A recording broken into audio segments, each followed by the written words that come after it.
Welcome to True Crime for Sleeping. I hope you're all doing well tonight. Before we begin, I'd love if you could like this video, subscribe to the channel, and let me know in the comments where in the world you're listening from.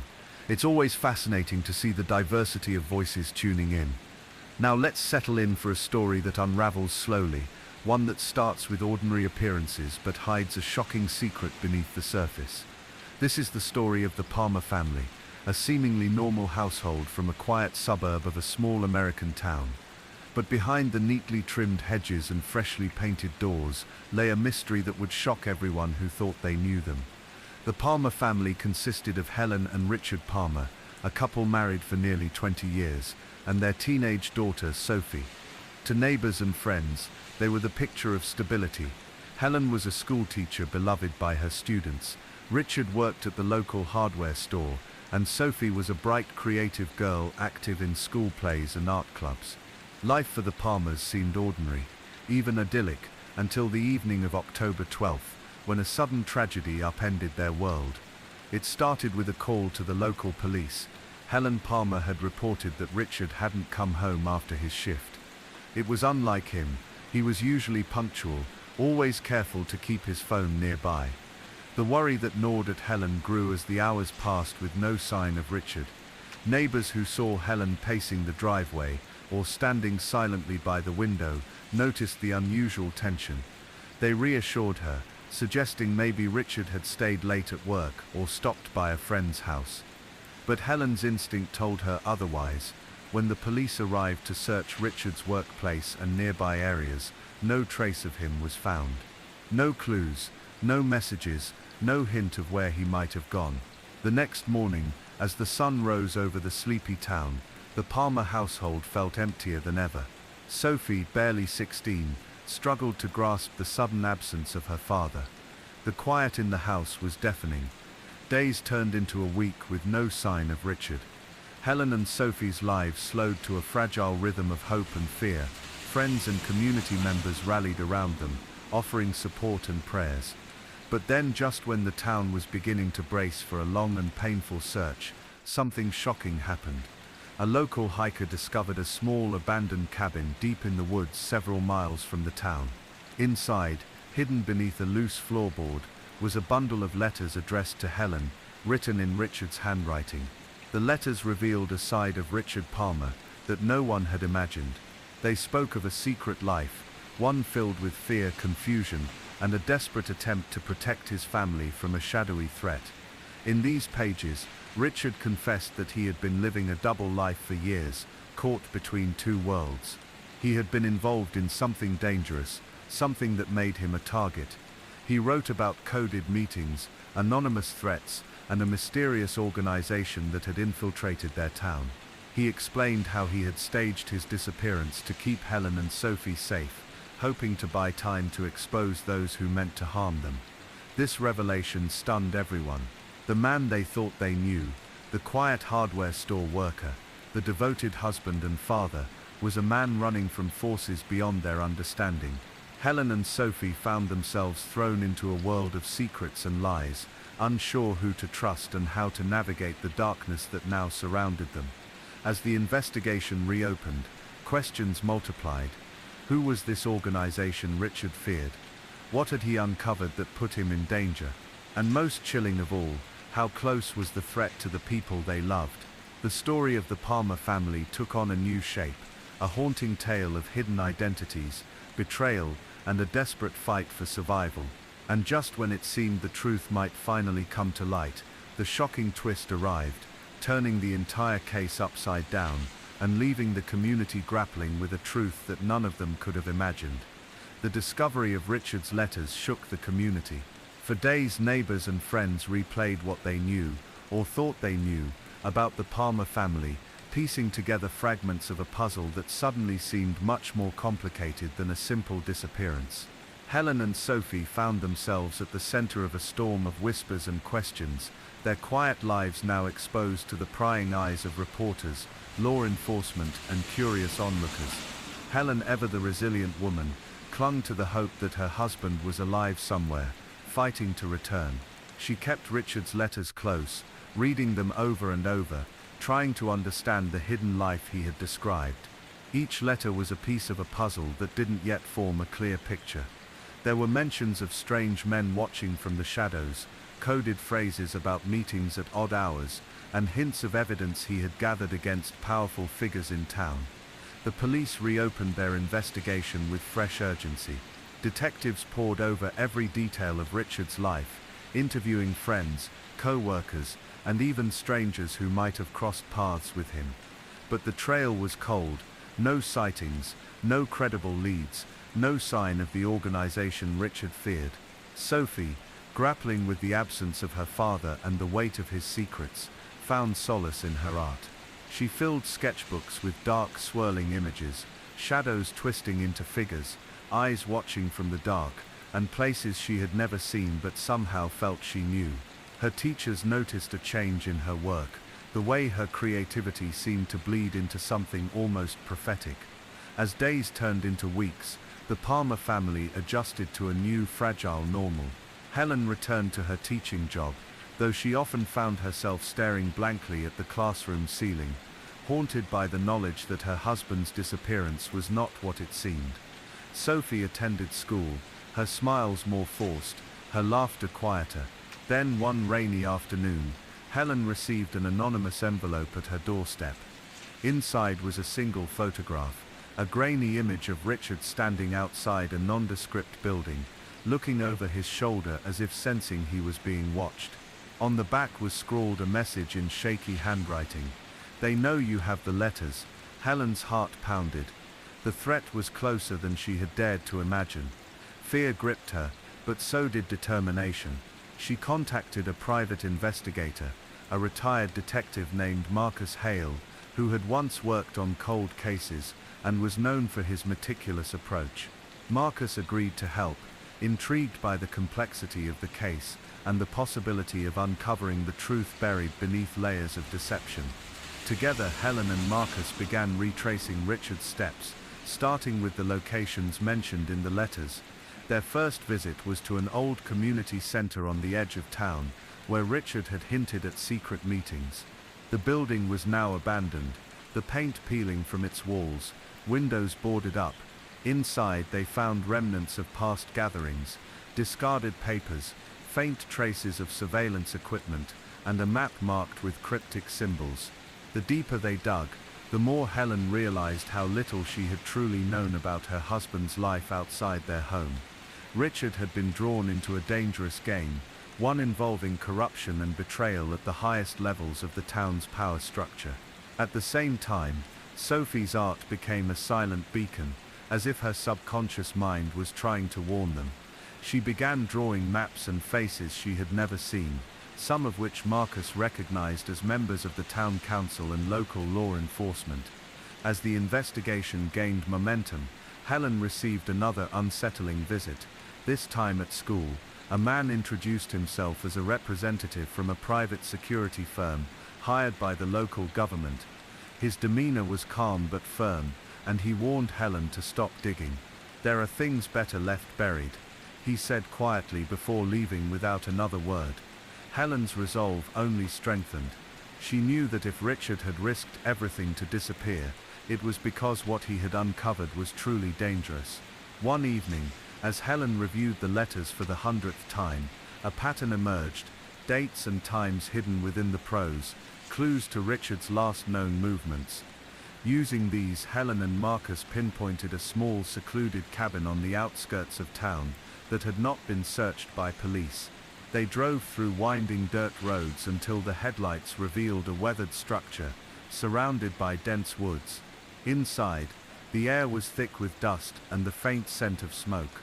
The cabin held more than just old furniture. It contained evidence, notebooks filled with notes and photos, a hidden camera, and a recorder with fragments of conversations implicating powerful figures in illegal activities. But what chilled Helen most was a diary entry dated just days before Richard's disappearance. It spoke of a meeting arranged to expose the truth, a plan that would bring down the corrupt but put Richard directly in harm's way. It became clear. Richard's disappearance was not an escape, but a calculated move in a deadly chess game. The discovery intensified the danger. Strange cars appeared near Helen's home at night, and Sophie began to feel eyes watching her every move. The community that once offered comfort now felt like a cage. Yet amid the fear and uncertainty, the Palmers' story resonated deeply with those who knew them. It was a story of courage and sacrifice, of a man who chose to protect his family by vanishing into the shadows.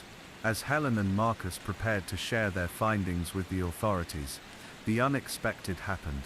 One morning, a call came from a distant state.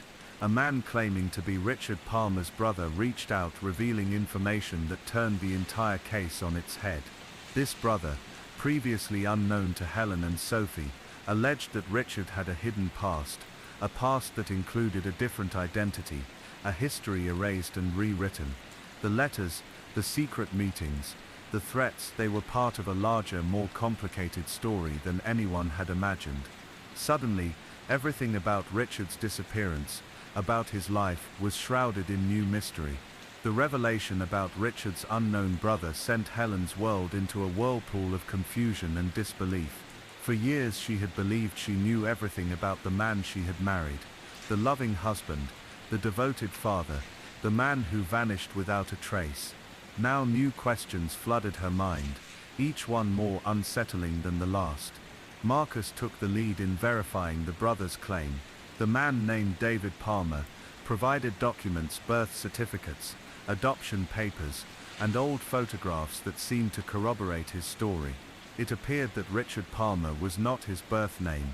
Records showed he was born as Thomas Elliot, a name that disappeared from official files after a mysterious relocation during childhood.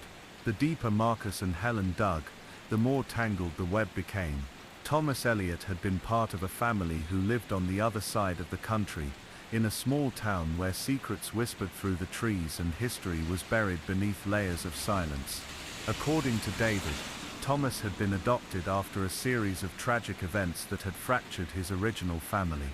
Why had Richard Palmer erased this part of his past? Why had he changed his name, moved thousands of miles away, and created an entirely new identity? Helen wrestled with these questions, searching for answers not just in documents but in memories. She recalled moments when Richard's behavior had seemed guarded, times when he avoided certain topics or grew distant.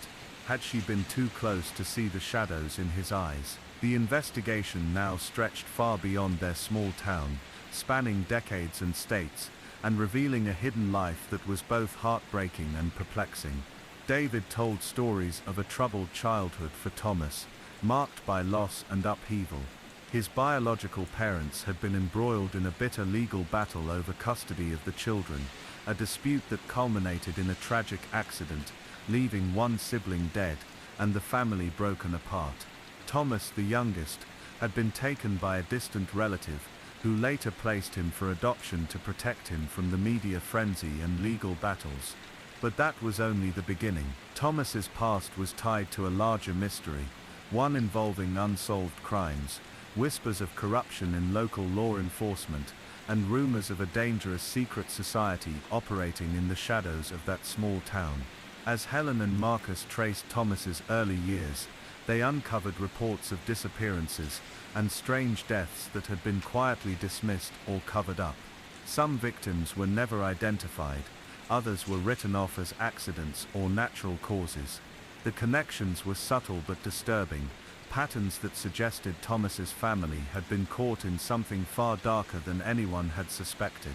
Helen's grief deepened as she imagined the young boy, lost and alone, forced to start anew in a world that was unforgiving and cruel.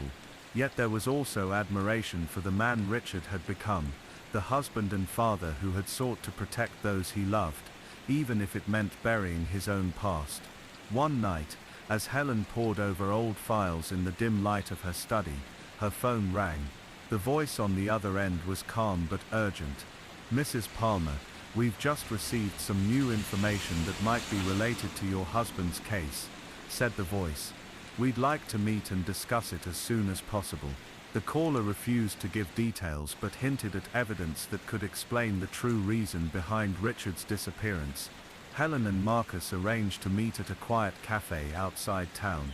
There a man introduced himself as an investigative journalist who had been researching the same secret society mentioned in the documents.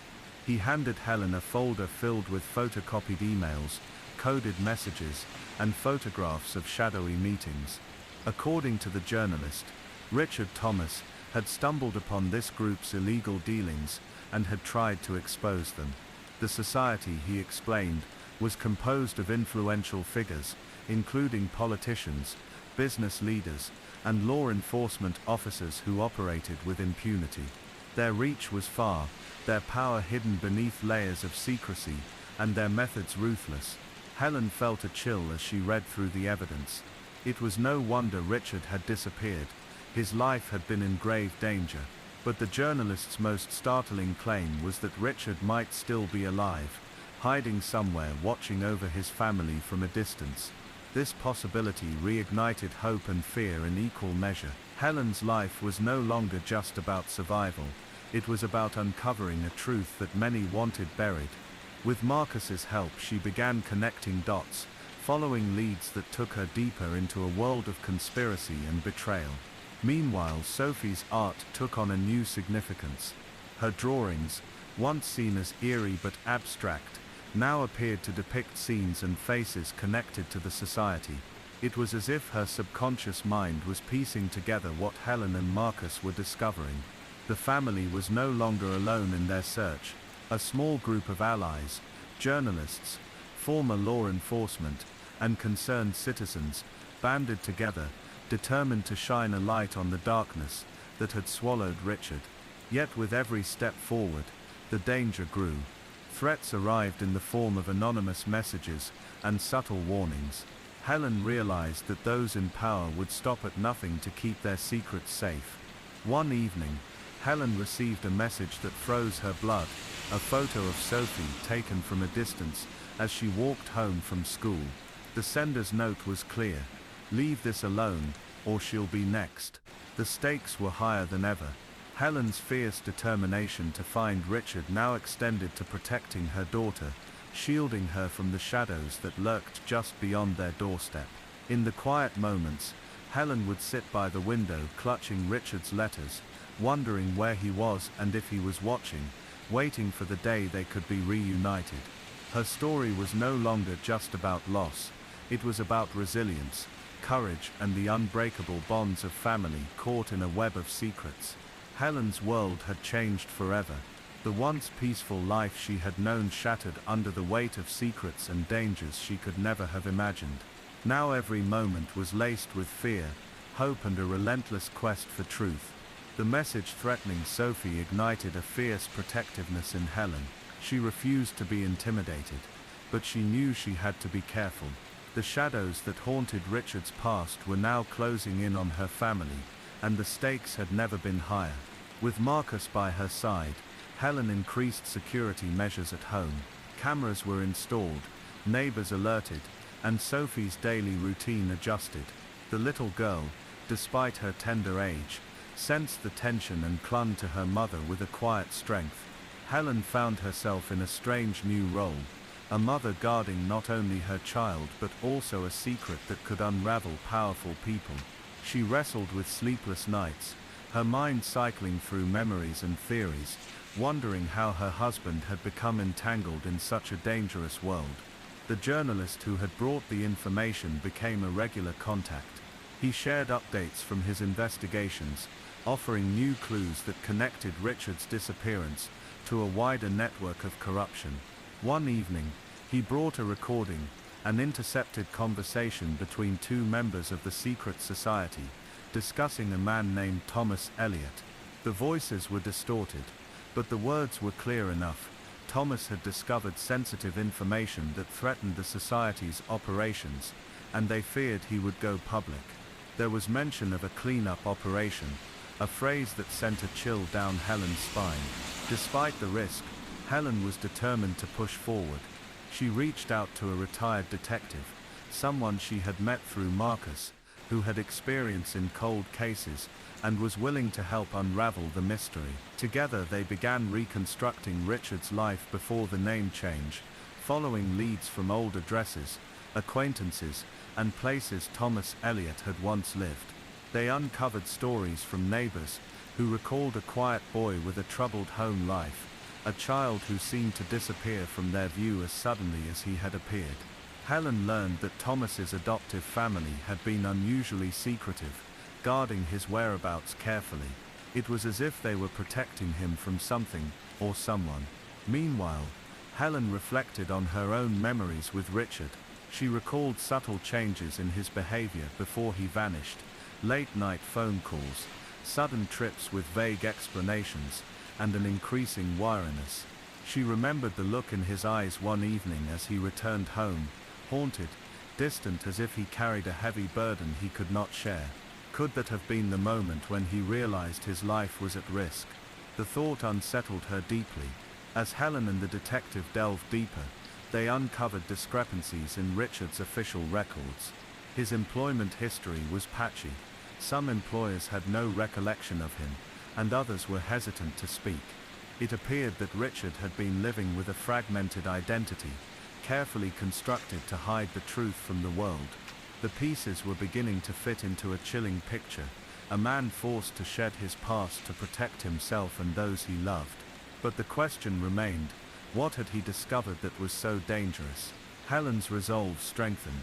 She pored over every scrap of evidence, revisiting old photos and letters. Among Richard's belongings, she found a small leather-bound notebook filled with cryptic notes and names, some crossed out, others circled with urgency. One page stood out, a list of locations, dates and initials that seemed to correspond to known incidents connected to the secret society. The handwriting was Richard's, and the urgency in the notes was palpable. Helen shared the notebook with the retired detective, who recognized some of the initials as code names for high-profile figures involved in corruption scandals years ago. It was clear Richard had been working on exposing them, gathering evidence in secret. Yet despite their efforts, there was no trace of Richard himself.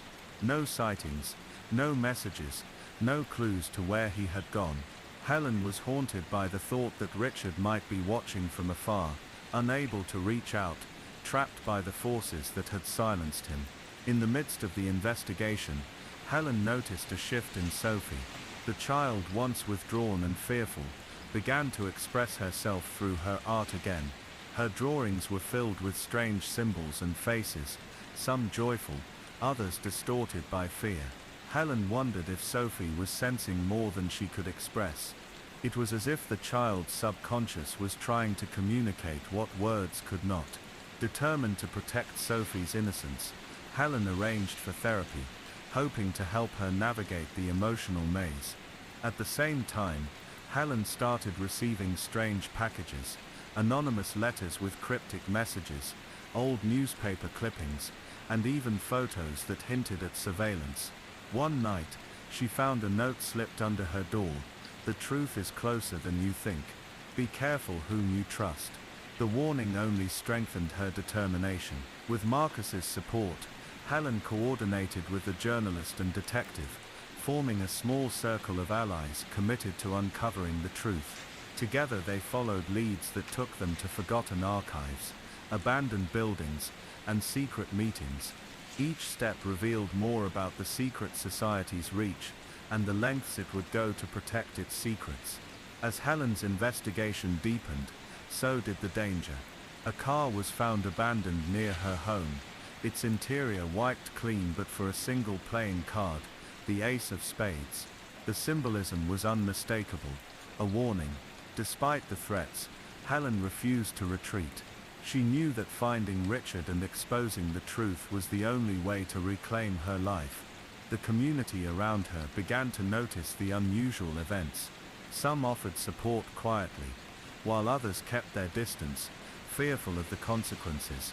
Helen understood the isolation that came with her quest, but she drew strength from the love she had for Sophie, and the hope that justice would prevail. Then came the breakthrough. The journalist discovered a location tied to the society's operations, a remote cabin deep in the woods, abandoned but recently used. Helen, Marcus, the detective, and the journalist organized a careful exploration.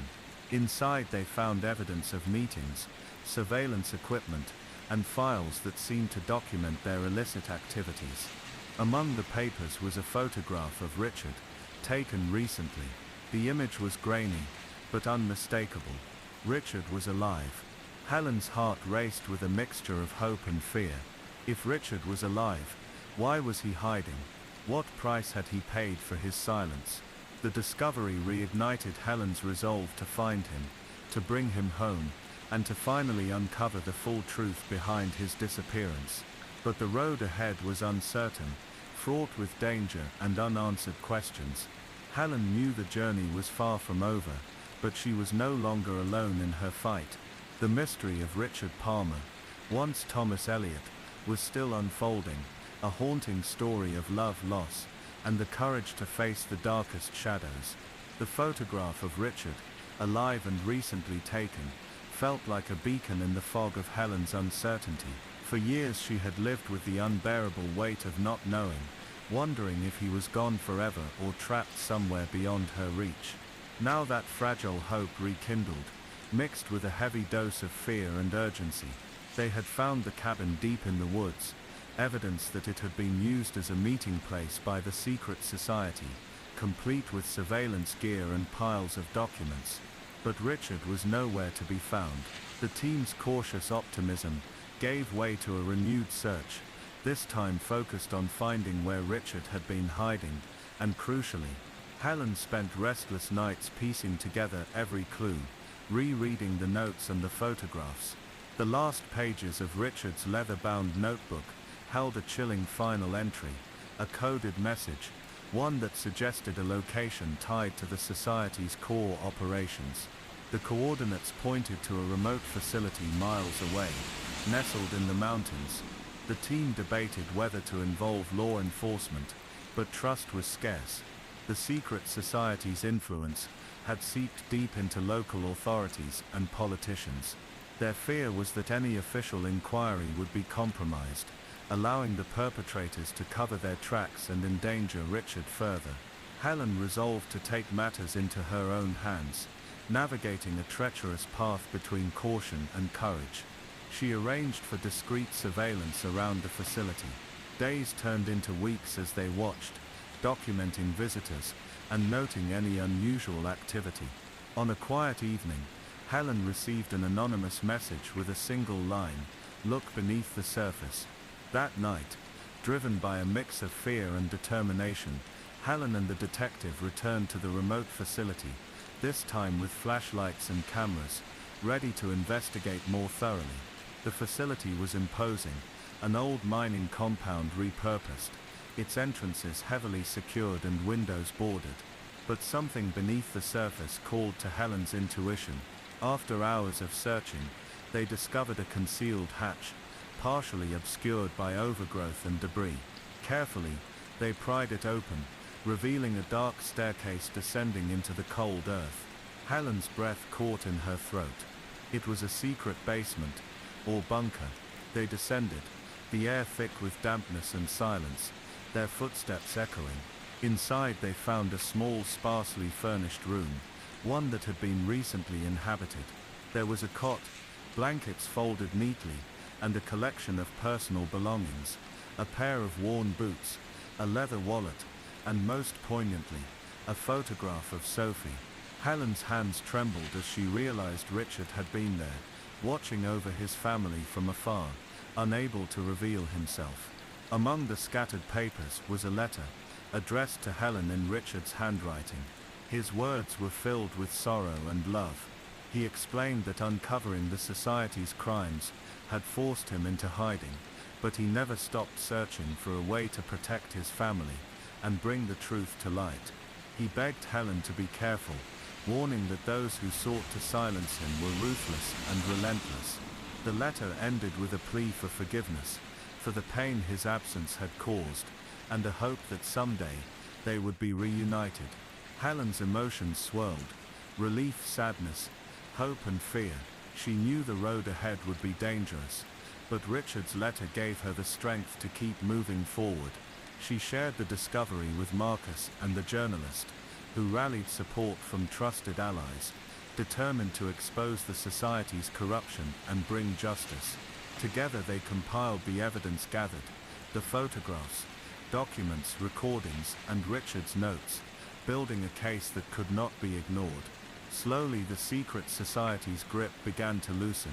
Investigations were quietly launched, arrests followed, and names once whispered in fear were finally spoken aloud.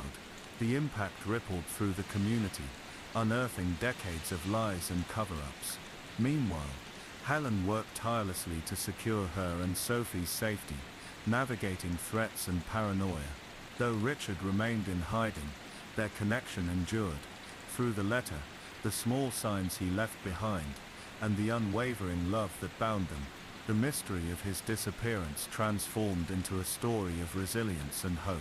Helen understood that some questions might never be fully answered, some shadows would always linger, but the light they had ignited together would not be extinguished. The journey had been long and harrowing, but it revealed something profound, the power of truth, love, and courage in the face of darkness. Helen's life was forever changed, marked by loss and discovery, fear and strength. Yet in the quiet moments with Sophie, watching her draw new pictures filled with light, Helen found peace. She carried Richard's memory and the promise of justice in her heart, a quiet testament to a story that was both tragic and hopeful. The haunting mystery that began with a disappearance ended not with closure, but with a new beginning. Green Hollow was the kind of town where everything seemed still. Nestled between two low mountain ridges and a patchwork of farm fields.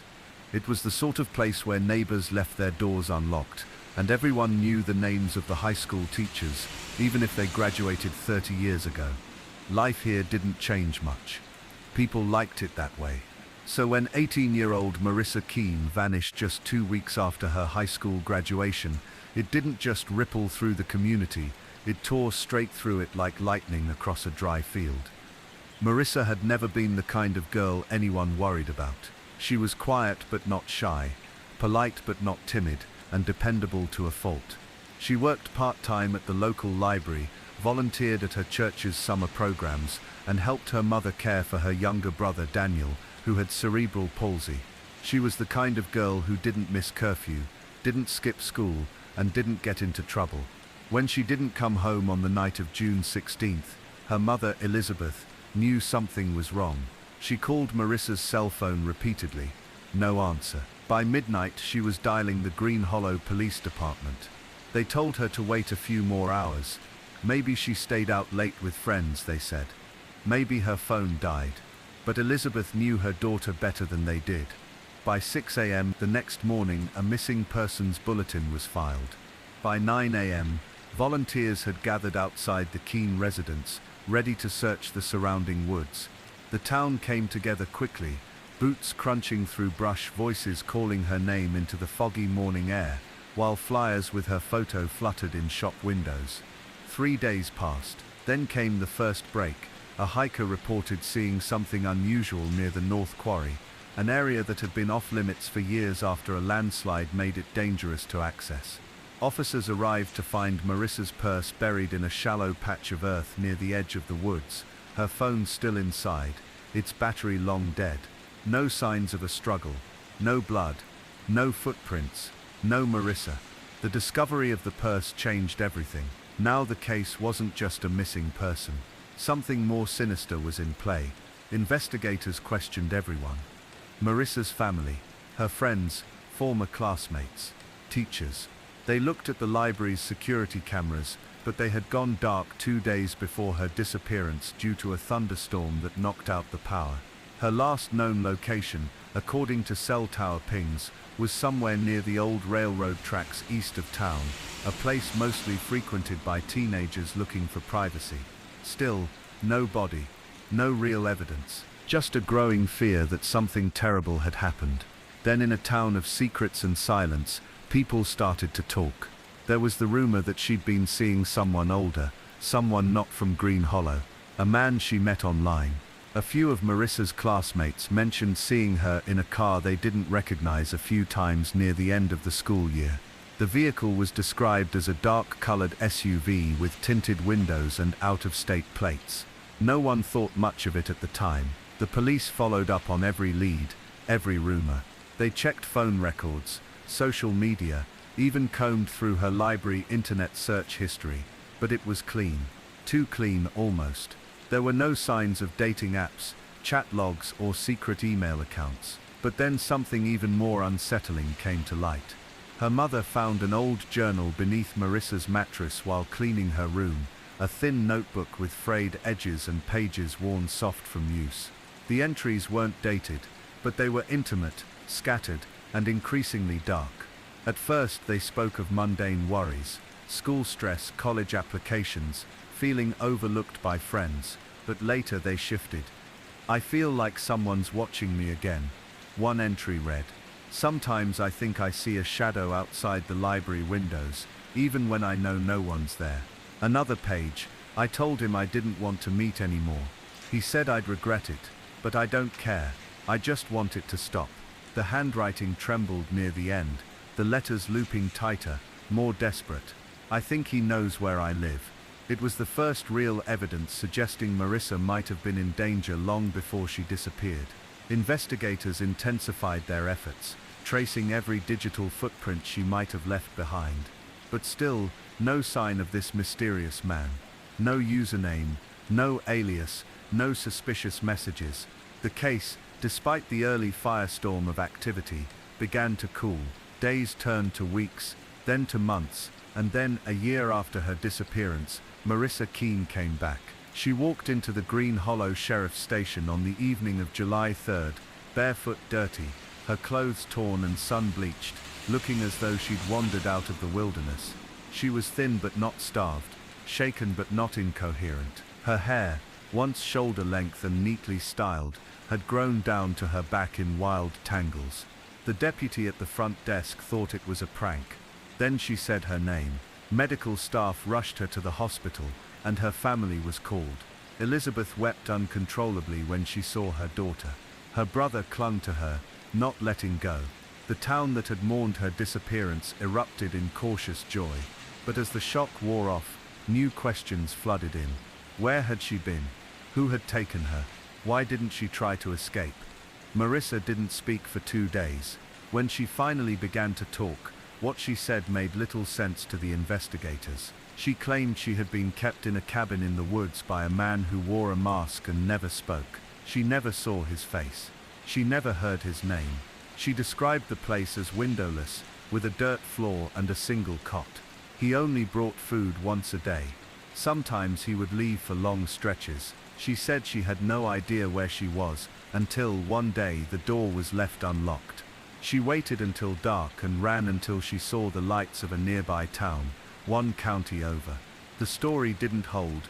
Search teams found no trace of a cabin, no disturbed earth, no prints, nothing. Cadaver dogs found no scents. Satellite imagery showed nothing resembling a structure in the area she described. Investigators began to question whether her story was fabricated, or worse, whether she had staged her disappearance. But Marissa didn't change her story, not even once. As the town wrestled with their relief, their doubts and their hope, one final twist came from the most unlikely place, an elderly woman who lived in a trailer near the county border. She walked into the police station on July 10th, clutching a Ziploc bag filled with what she claimed were receipts and handwritten notes she'd found tucked into her shed. Among them was a driver's license belonging to Marissa Keene. The dates on the receipts were chilling. Several of them had been printed during the months Marissa was missing. All of them had her signature, some in her handwriting, some not, and all of them were from nearby towns, none more than 20 miles from Green Hollow. That meant Marissa had never been more than a short drive away. Whatever happened to her, it happened close, too close. The revelation that Marissa Keene had likely never left the area shattered what little sense of understanding people had managed to hold on to. For a town that had for months imagined her imprisoned in some far-off hideaway, or worse, it was more terrifying to learn that she might have been right here. Among them, that whoever had done this, if someone had hidden her in plain sight. The receipts in the Ziploc bag were carefully catalogued and examined. Most were innocuous fast food, gas stations, dollar stores, but they were dated between July and December of the year she disappeared, well into the heart of the search efforts, and right when the case had grown cold. A few bore the signature M. Keane, with loops that didn't match Marissa's handwriting at all. Others had odd initials, KJEB, as if someone else had tried to imitate her and gotten lost in the details. The old woman who found them, Edna Walters, lived alone off Route 41, surrounded by tall trees and stacks of forgotten junk. She'd been clearing out an old gardening shed that her late husband once used, when she noticed the papers folded between two rusted cans of fertilizer. Her memory wasn't sharp, but she was sure no one had been in that shed in years. When asked by police if anyone had access to her property, she hesitated. "Well, I don't like to gossip," she said, "but my neighbor's boy Kyle, he used to come around a lot. Offered to mow my lawn, fix the fence. He was sweet. A bit too quiet. You know the type." Kyle Bearden. The name hit like a drop of cold water. He'd been questioned a year ago, back when the search was in full swing. He and Marissa had gone to high school together, although he wasn't part of her friend group. He'd been a loner, lived with his father after his mother passed away from cancer. No siblings, mostly kept to himself. A few teachers remembered he'd once had a crush on Marissa, something about a note he passed her in chemistry class sophomore year, which she had politely turned down. Police had visited him during the early investigation. He was quiet, compliant, said he hadn't seen her since graduation. His alibi had been solid. He was working at a hardware store in the next town on the night of her disappearance. No red flags. Now though, with those receipts, some from businesses near his neighborhood, he was no longer just a former classmate. He was a thread unraveling from a once tidy spool. When officers returned to his home, they found it empty. Kyle Bearden was gone. His truck was still in the driveway, but the house was dark. His father hadn't seen him in 2 days, and assumed he was staying with a friend. The search for Kyle began that night, quietly at first, but quickly escalated when police obtained a warrant and entered the house. It was clear he hadn't packed. Clothes were in the drawers, toiletries on the bathroom counter. His laptop was still on his desk, but there was one item missing, his phone. And beneath his bed, tucked in an old shoebox, was a series of folded pieces of paper. Poems, letters, all addressed to M. "You don't even know how I see you. You shine so much it burns. I'd keep you safe if they let me. I saw you again today, and it made my chest hurt. Why do you always look away? You don't have to be afraid of me. I would never hurt you, but you have to stop ignoring me." The letters weren't dated, but they seemed to build over time, obsession fermenting, each one darker than the last. The final note was simply a single line: "You promised you wouldn't leave me." That line disturbed investigators most. It hinted at something that hadn't appeared anywhere else in the timeline, a secret relationship.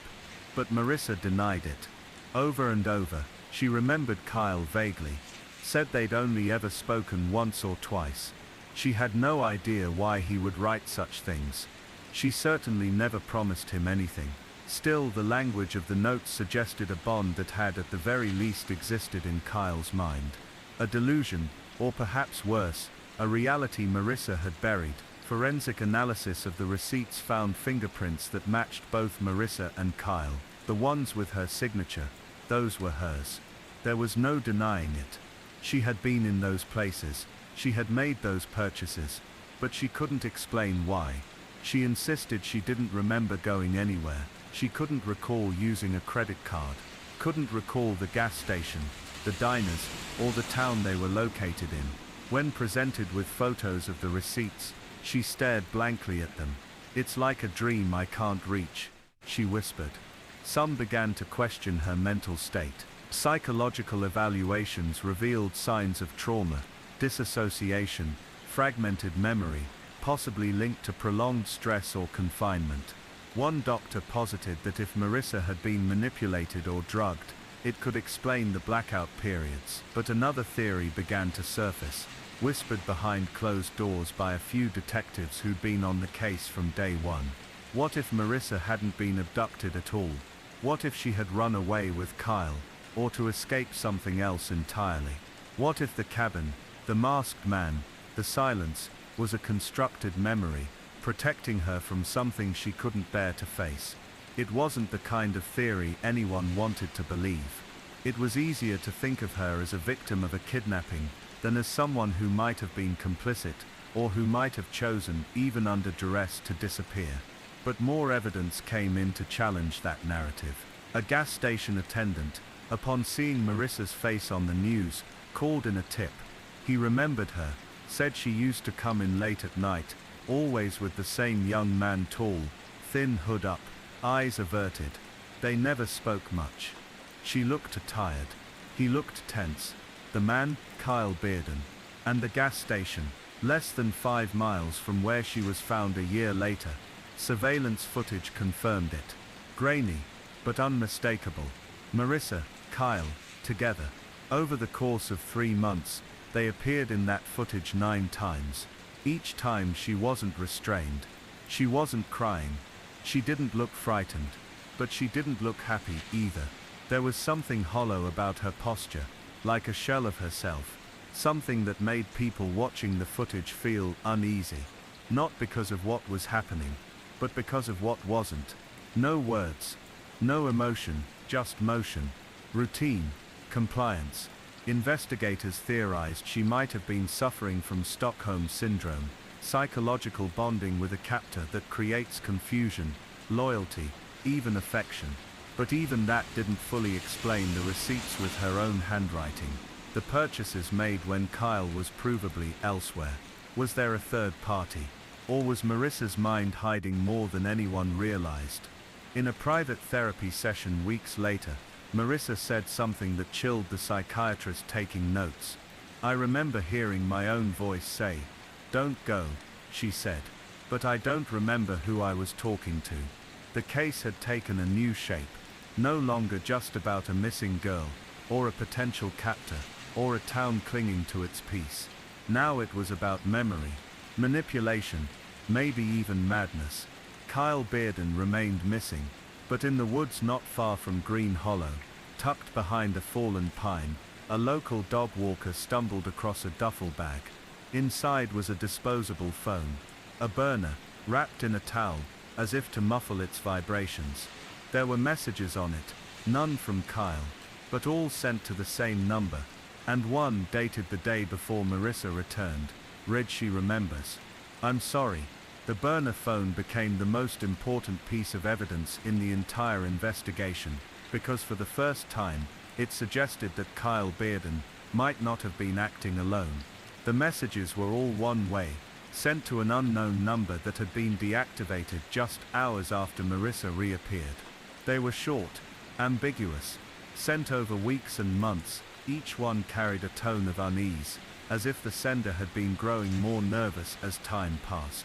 Some messages were brief status updates. We got groceries. She's not eating. She tried the door again. Others felt more cryptic, possibly even code, quiet today. But not inside. Still looking at the tree line. Voices last night. Hers or mine? And then the final message, sent only 17 hours before Marissa stumbled into the edge of the road, barefoot and blinking at headlights like a ghost in the dark. She remembers. I'm sorry. Forensic techs tried to track the number the messages had been sent to, but it was a ghost line routed through a prepaid SIM that was bought in cash at a bus terminal kiosk. No ID, no camera footage, no paper trail. And then just like that, gone. The contents of the burner phone created a divide between investigators. Some believed Kyle was reporting to someone, a third party who may have orchestrated or overseen Marissa's disappearance. Others believed it was a journal, a way for Kyle to get thoughts out of his mind and into the void. But if so, who was you? And who had he failed? They turned to Marissa again, quietly, gently, hoping her time in the hospital, her therapy, and her growing strength might bring forth new memories. Her eyes seemed clearer now, less frightened. but her voice was still soft. Her sentences, careful. She was beginning to question things herself. There was someone else, she said one day, barely above a whisper. I don't know how I forgot. But I see them now. In flashes. She closed her eyes and trembled. They were always in the shadows. A woman, I think. Or someone who wore perfume like a woman. I'd smell it when they stood behind me. Sweet. Floral. Not strong. But too clean for the place I was in. She described a presence that was different from Kyle. Less emotional, more methodical. Someone who didn't speak. Who moved silently.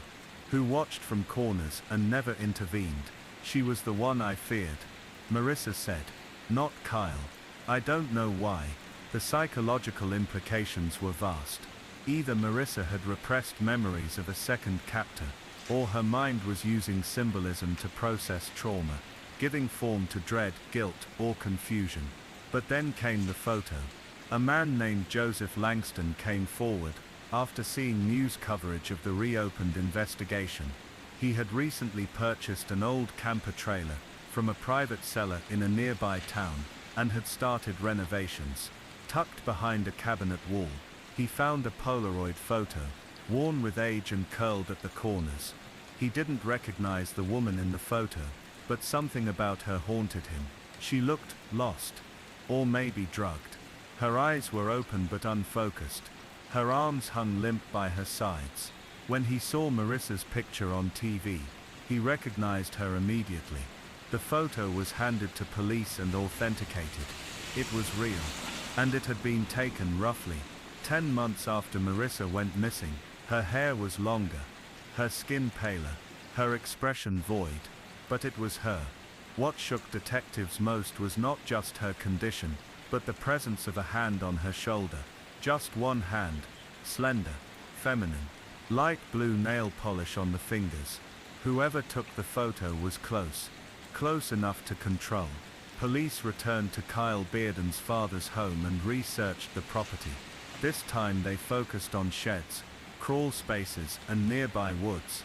In the root cellar beneath an old tool shed, they found something strange, a full-length mirror, freestanding and facing the corner. Behind it a small locked drawer had been screwed into the wall. Inside it they found a lipstick-stained handkerchief, a silver ring, and a worn cassette tape labeled simply, Larkspur. The ring was engraved. Not Marissa's name, but someone else's. T. Bearden, Kyle's mother. The name hadn't come up in years. She had died when Kyle was 16, but the ring had gone missing after her funeral. His father thought he'd buried it with her, but wasn't sure. They chalked it up to memory and grief. The lipstick wasn't a brand anyone recognized. Old-fashioned. The kind of color that had been discontinued decades ago. The tape, however, was more revealing. When played, it revealed a collection of whispered conversations. Sometimes two voices. Sometimes one. A woman's voice, breathy and calm. The words were difficult to understand, as if spoken from across the room. But certain fragments stood out. She's not ready. You have to wait, like we did for you. She's not a pet, Kyle. She's the next. The last line on the tape was a single sentence, spoken directly into the microphone. No one will understand what we've done, but she's ours now. Marissa was shown part of the recording. Her reaction was visceral. She backed away from the speaker, hands over her ears, face pale. That voice, she whispered. It was her. That's her. But whose voice was it? Kyle's mother was long dead. But now police began to wonder.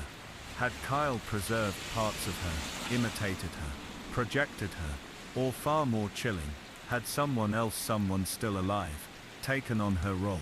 DNA from the handkerchief and ring was too degraded to yield answers. But the lipstick offered one partial clue. A faint fingerprint, partial but distinct enough to determine it belonged to a woman in her late 40s. Not Kyle. Not Marissa. Someone else. With that revelation, suspicion widened.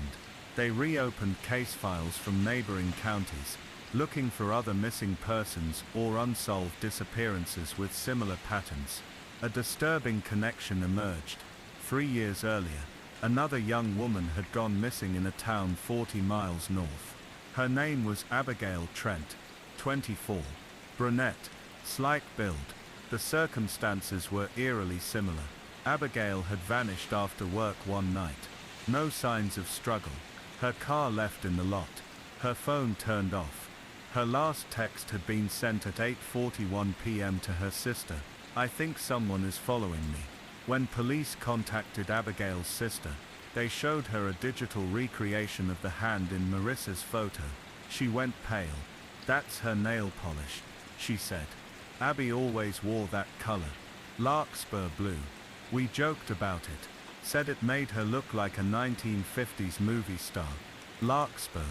Now it wasn't just a flower, or a lipstick or a tape label. It was a thread tying together at least 2 disappearances. Maybe more. Could Abigail have been the woman in the shadows? Had she been broken, reprogrammed somehow into becoming another captor? Or was someone else forcing her to act out a role? Theories multiplied, but answers remained elusive. Back in Green Hollow, Marissa struggled to rebuild her life. Her parents kept her close. The community welcomed her gently, cautiously. There were no parades, no banners, just long hugs, quiet words, and unspoken sorrow. She began writing again, sketching.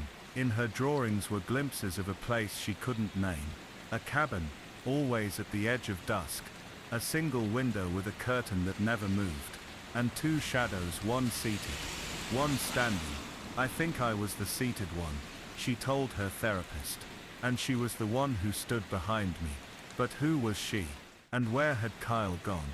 The burner phone had one last unanswered message, saved in drafts. "She's dreaming louder now. I think she knows I'm not the one." Months passed.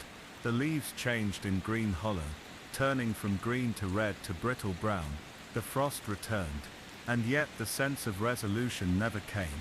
Marissa lived quietly in her parents' home, a small ranch-style house on the edge of town, not far from the elementary school she once walked past every morning. She rarely went out alone. She didn't drive anymore. The world felt too big, too unpredictable. Even after all that time, her therapy continued, 3 times a week. Each session tried to chip away at the walls her mind had built around certain memories, walls that were there to protect her, but also to keep things hidden. The walls held tight. Kyle Bearden remained missing. No body, no sightings, not a single financial transaction or security camera hit.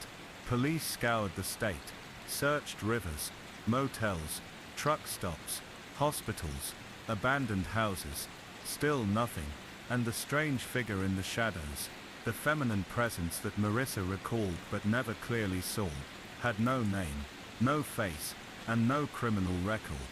If she had been real, she'd vanished even more completely than Kyle. It left the town in a strange limbo, not grieving, not celebrating, just existing in the aftershock. Then came the letter. It arrived on a cold Tuesday morning, addressed not to the police, not to Marissa's parents, but directly to her. No return address, just her name in neat, unhurried handwriting on a plain white envelope. Inside was a single sheet of stationery, off-white, faintly perfumed. The message was typed, using an old typewriter, or a very convincing imitation. "You were meant to forget. He failed.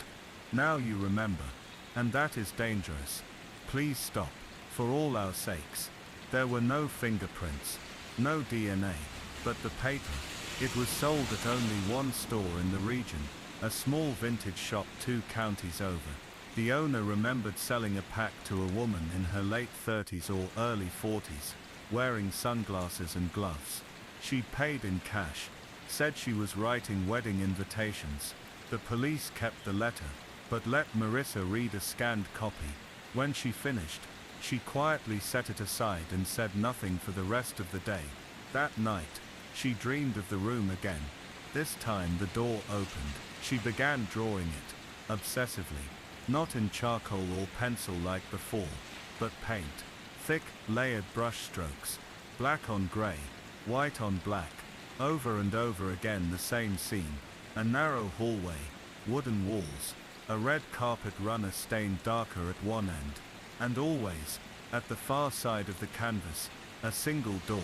Sometimes it was closed, sometimes slightly open, and sometimes there was a figure standing in the frame, long hair, face obscured. But it wasn't Marissa. When her therapist asked her what the paintings meant, Marissa only said one thing: she was waiting to be seen. Meanwhile, detectives quietly began connecting the dots. The case had gone cold again officially, but two officers, Detective Lisa Harmon and Sergeant Grant Malloy, refused to let it rest.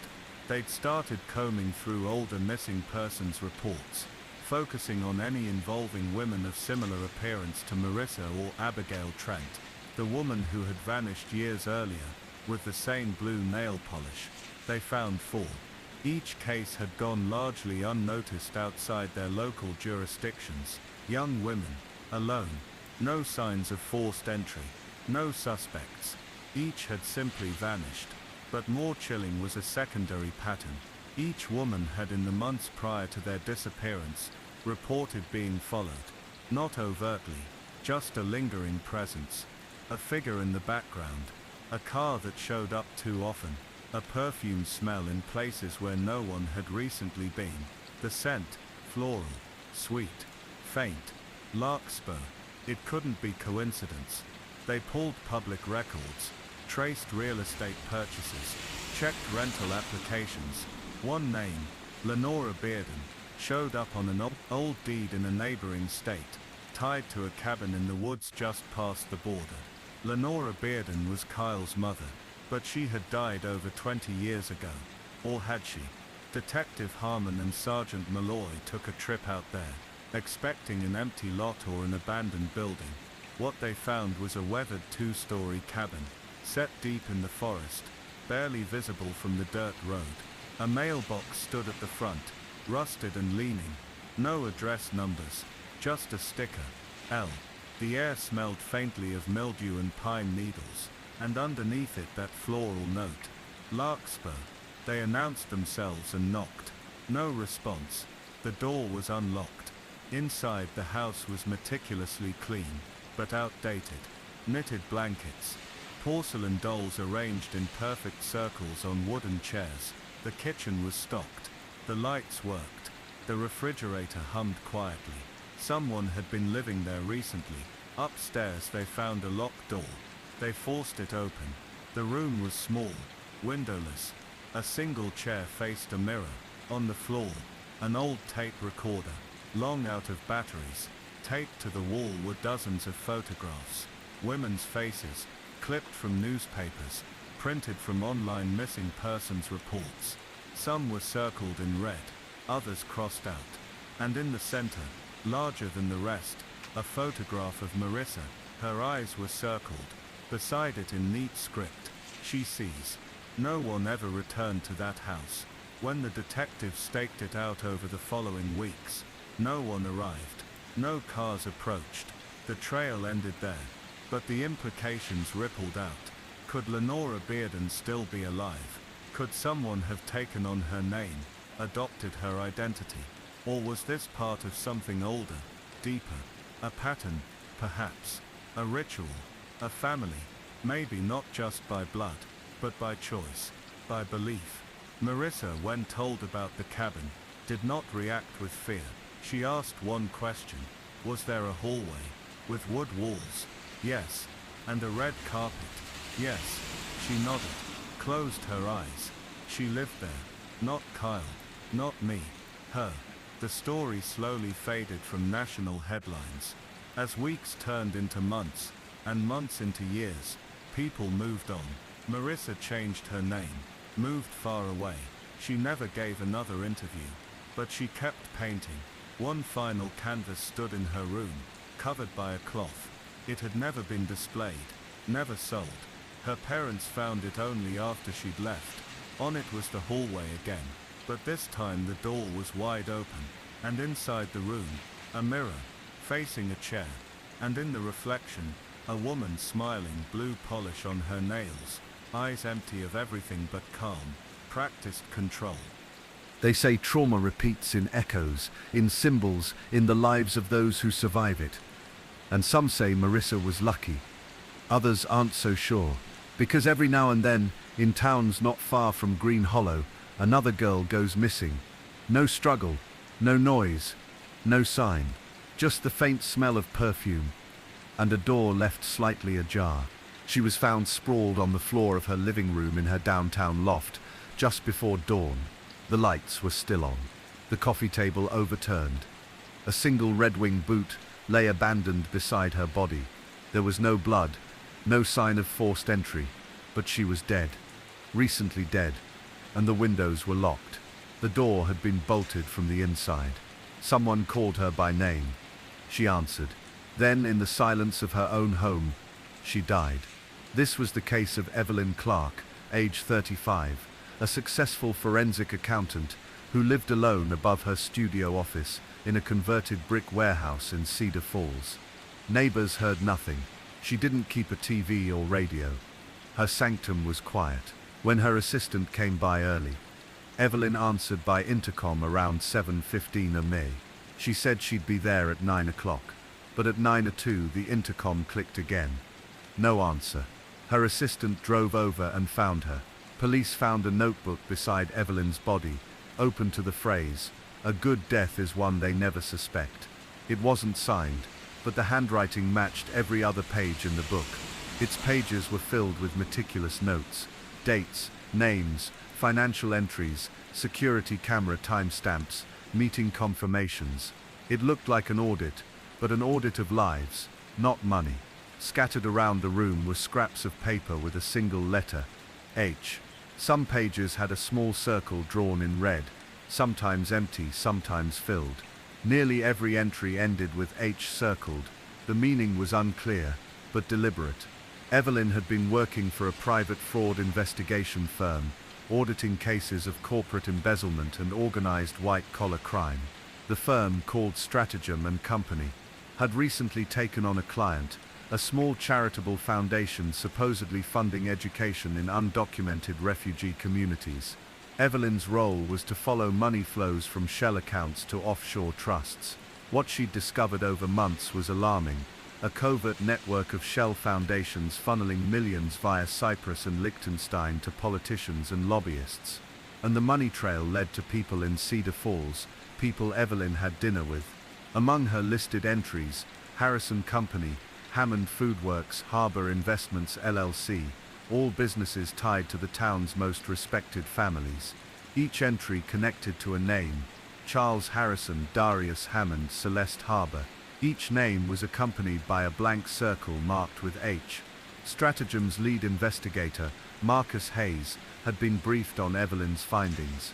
He arrived at the loft just after 9 a.m., discovering her body before the police. He asked for her notebook. It was missing. The one open page remained. Every other page was gone. Police combed through her apartment and found nothing else missing. No computer, no flash drives, no external hard drive, nothing digital. Even the security-grade safe in her office was untouched. They found her car key, purse and phone, all locked inside a file cabinet. It meant someone had come in before she left for work and let themselves out, or someone had stayed hidden until after she died. Neighbors reported seeing a stranger in Evelyn's lobby a couple of mornings earlier. No familiar suit or badge, just a man in a rumpled dark jacket holding a slim briefcase. Evelyn had buzzed him in around 8:20 am. That day she looked nervous afterward, glancing at the stairwell. Police found no records of such a visitor, no appointment. Evelyn's autopsy revealed something odd: traces of a slow-acting poison undetectable on standard panels but found via specialized forensic toxicology. The levels were low, consistent with daily exposure over time, not a lethal dose at once. When combined with stress, sleepless nights and irregular meals, it had weakened her nervous system, making her faint or collapse and die of complications, though the official cause was unlisted. But one thing was clear: she didn't go to bed that night expecting death. She'd simply lived too long in a compromised body. During interviews with her friends, Evelyn's strength and drive became stark. She ran marathons. She rarely missed work. She volunteered at a shelter. She lived by discipline. The discovery that she'd been compromised, poisoned in her own home, shook everyone's perception of safety. Her assistant, Clara Nguyen, told officers her last memory. Evelyn had stayed late one night, reviewing spreadsheets into the early hours. She sipped chamomile tea, her bedtime routine. The next morning she complained of dizziness, but told Clara not to worry. Clara asked if she was okay. Who'd she talk to? Evelyn hadn't named anyone. She seemed distracted, but hadn't mentioned threats. In the quiet hours of grieving, Marcus Hayes reviewed his own notes. He remembered a lunch meeting Evelyn had left abruptly with the guest, a local pastor, Reverend Greg Haynes. She'd asked him about health supplements, diesel fuel price fluctuations, and asked him to call her later. Then she vanished. Haynes had denied meeting her. He claimed he'd been sick that morning, but surveillance confirmed him at a coffee shop, 2 blocks from Evelyn's home, at 8:15 to May. In tea. He called his office. Evelyn answered. On the call log, their call duration was 1 minute but showed no synced timestamp, sonorous static. No call content, no transcripts, but cell records showed Haynes's phone had crossed Evelyn's near proximity geofence that day, between 8:20 and 8:40 am. Evelyn buzzed in an unidentified visitor at 8:20 and died before 9 o'clock. He claimed he never met her after the local noon service the day before. Now Evelyn's phone records showed 5 unanswered calls from Haynes in the hours before her death, 2 after midnight. He hadn't returned calls. A simple oversight, or a feather floating in a larger wind. Still, most in Cedar Falls rallied around Evelyn's memory. A vigil was held at the library where she volunteered. People left candles and bouquets, but often in the back shadows, someone watched. A man in a blue suit. No badge, no purpose. A stranger among neighbors. He left quietly after the vigil ended. The police opened a parallel case. Suspect poisoning, possible corporate conspiracy, and likely multiple players.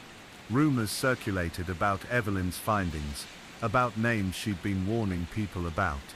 But no one reported hearing from Harrison, Hammond or Harbour. No rumors of threats, no preemptive lawsuits, no retreat. Evelyn had known she'd exposed something dangerous. She had circled hate beside those names. Perhaps she'd meant to come back to it. Perhaps she hadn't realized what hate stood for. Harbour, Hammond, or was it hell? Her notebook page lay open on the coffee table in police custody. The phrase at the top, "A good death is one they never suspect." Below it a single entry, Celeste Harbour, Civic Fundraiser, March 15, 10:10 a.m. Hate, circled meeting at Town Hall, last seen alive. A police officer recognized the name Celeste Harbour. She had co-chaired a major fundraiser 2 months earlier. She'd arrived at the event dizzy, apologizing before leaving early, dismissed as stress. A week later she withdrew her candidacy for city council. They asked her about the meeting, but Celeste claimed she'd never attended at that time. The records showed otherwise. Security cameras, check-in logs, witnesses. She had turned up. She had met Evelyn. She had left. What did Evelyn know? And what did she share that closed that door? As the sun set over Cedar Falls, the case remained unresolved. A locked room death, a poisoned woman, a missing notebook, and cryptic lists of names all tied to an H that no one could decode. But a good death is still a rare kind of murder. It's one where no one expects anyone close had motive. No one ever suspects the guest in the lobby. No one hears a sustained drip, a subtle toxin emerging over time. No one picks up the small phrase on a notebook page until it's too late. Evelyn Clark died surrounded by shadows. But now, 4 months later, the shadows begin to shift. They called it a clean death. No blood, no mess, no forced entry, nothing the neighbors could report.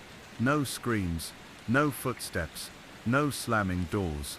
Evelyn Clark had died in her living room, fully dressed, a cup of untouched tea cooling on the kitchen counter. Her coat was still hanging by the door, her boots neatly aligned beneath it. Everything looked like she had been ready to leave. And then hadn't. Detective Marla Espinosa sat in the middle of Evelyn's loft the next morning, surrounded by carefully labeled evidence bags and silence. Something about the crime scene didn't feel right. It wasn't that it was too clean, it was that it was staged to feel clean. There was a strange sterility to it all, like someone had wiped the air itself. The faint scent of lemon cleaner was just a little too fresh. The trash had been emptied, the tea bags all arranged by brand. Even the laptop had been shut down properly. No auto-saved tabs, no half-written emails. Almost like Evelyn had been preparing for a guest, or an exit. But people like Evelyn didn't exit quietly. A few hours later, the medical examiner's report arrived. The cause of death remained elusive. No trauma, no clear chemical indicators in the first panel. It wasn't until deeper tests revealed trace amounts of a rare compound, beta-mercaptoethanol, that things began to click. It wasn't fatal on its own, not unless it accumulated in the system, not unless it had been absorbed consistently over weeks or even months.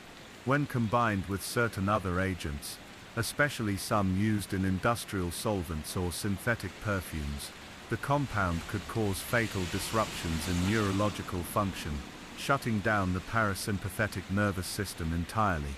In other words, Evelyn had been slowly poisoned. The substance wasn't something you'd find in food, or even most household cleaners. It was niche, hard to access, the kind of thing you'd find in specialized labs, or certain imported luxury skin creams. Espinosa requested everything Evelyn used, every lotion, every candle, every soap. When the lab results came back, they confirmed it. A boutique facial cream Evelyn had ordered from a local seller contained trace amounts of the compound. When the police went to investigate the seller, they found the business had shut down a month prior. No forwarding address. The business license had been applied for under a false name, but the address on the application led them somewhere. A rented suite in an anonymous office plaza on the edge of town. According to building records, it had been rented out by a holding company named H Solutions LLC. The agent of record, a man named Jonas R. Harlan. The name didn't appear on Evelyn's list, but it was close. Too close. Espinosa dug deeper. Jonas Harlan had no social media, no online photos, no credit history prior to 2014. Box registered in another county. His rental agreement had ended just 2 weeks before Evelyn died. Surveillance footage from the office plaza had already been erased by the building management's regular 30-day overwrite. No backups, but something about the H in Evelyn's notes, the circled H, felt less like a clue and more like a scream. Something she kept repeating over and over, a marker of importance. A warning. Harlan, Harder, Hammond, Harrison. It was starting to look like more than coincidence. Espinosa brought the theory to Marcus Hayes, Evelyn's colleague. He listened carefully, eyes narrowed behind thick-rimmed glasses, a habit of rubbing his thumb across his jaw when deep in thought. There was one other thing, he said after a long pause. A week before she died, Evelyn asked me to meet her at the Overlook Cafe. She didn't say why, just told me to come alone, no electronics. She was old school that way, paranoid about eavesdropping. Espinosa took notes. What did she say? She told me she had finally found a pattern, that the money trail was just the surface. There was something else underneath it. She said people weren't laundering money. They were cleansing identities. The detective blinked. Cleansing. She said entire people were being erased. Birth certificates, social security numbers, digital footprints, gone. In their place, new identities were being uploaded, real-seeming ones, with backgrounds, references, employment histories, and the scariest part, these identities were replacing real people, not just hiding criminals, remaking them. It was a chilling idea, the sort of thing that sounded too paranoid to be true. But Evelyn wasn't a conspiracy theorist. She was a forensic accountant, grounded, careful. If she said something was wrong, she had proof. Or had it, before the notebook disappeared. A week later, Espinosa returned to Evelyn's building. She stood in the lobby, watching the security camera monitor mounted behind the front desk. One of the building's few surviving recordings, kept longer because it was tied to a prior theft incident. The footage was grainy, flickering occasionally, but on it, a tall man in a dark jacket stepped into the frame at exactly 8:19 a.m. the morning Evelyn died. He paused by the intercom, looked directly into the lens, and pressed a button. Evelyn's voice crackled faintly through the speaker. Yes. He didn't speak, just held up something, a folded paper, a badge. Then Evelyn said, "I'll buzz you in." The man never looked away from the camera. And then he was gone. Espinosa replayed the footage a dozen times, looking for identifiers, anything. No logo, no briefcase, just a thin black line at his wrist, a tattoo or bracelet. The image was too blurry to enhance, but when she ran the visual through facial recognition software, she got a weak match, 67% to someone named Eric Harrow, a man who'd been declared dead 10 years ago in a boating accident off the Florida coast. The body had never been recovered. Harrow had been a mid-level tech consultant specializing in digital security and data architecture. His name hadn't come up in any previous reports, but he had worked with one of the shell companies Evelyn had flagged, Harbor Technologies. More importantly, Harrow's death certificate was signed by a coroner who had been disbarred for falsifying records. One of the companies linked to that event, H Solutions LLC. Espinosa felt the threads tightening. At some point, Evelyn had seen too much, realized too much. But she hadn't been afraid.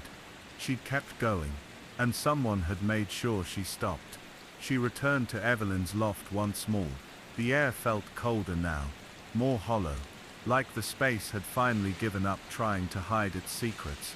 The bookshelf in the corner still held Evelyn's old legal texts and crime novels. Among them a worn copy of The Invisible Man. Inside it, pressed between the pages, was a small USB drive, labeled simply H. Espinosa didn't take it to the precinct. She took it home, plugging it into an air-gapped laptop. She waited. A folder appeared. Project Final. Inside, documents, spreadsheets, lists of names, and videos. The first was of Evelyn herself, sitting in her kitchen, speaking directly into the camera. "If you're seeing this," she said calmly, "then it means they got to me."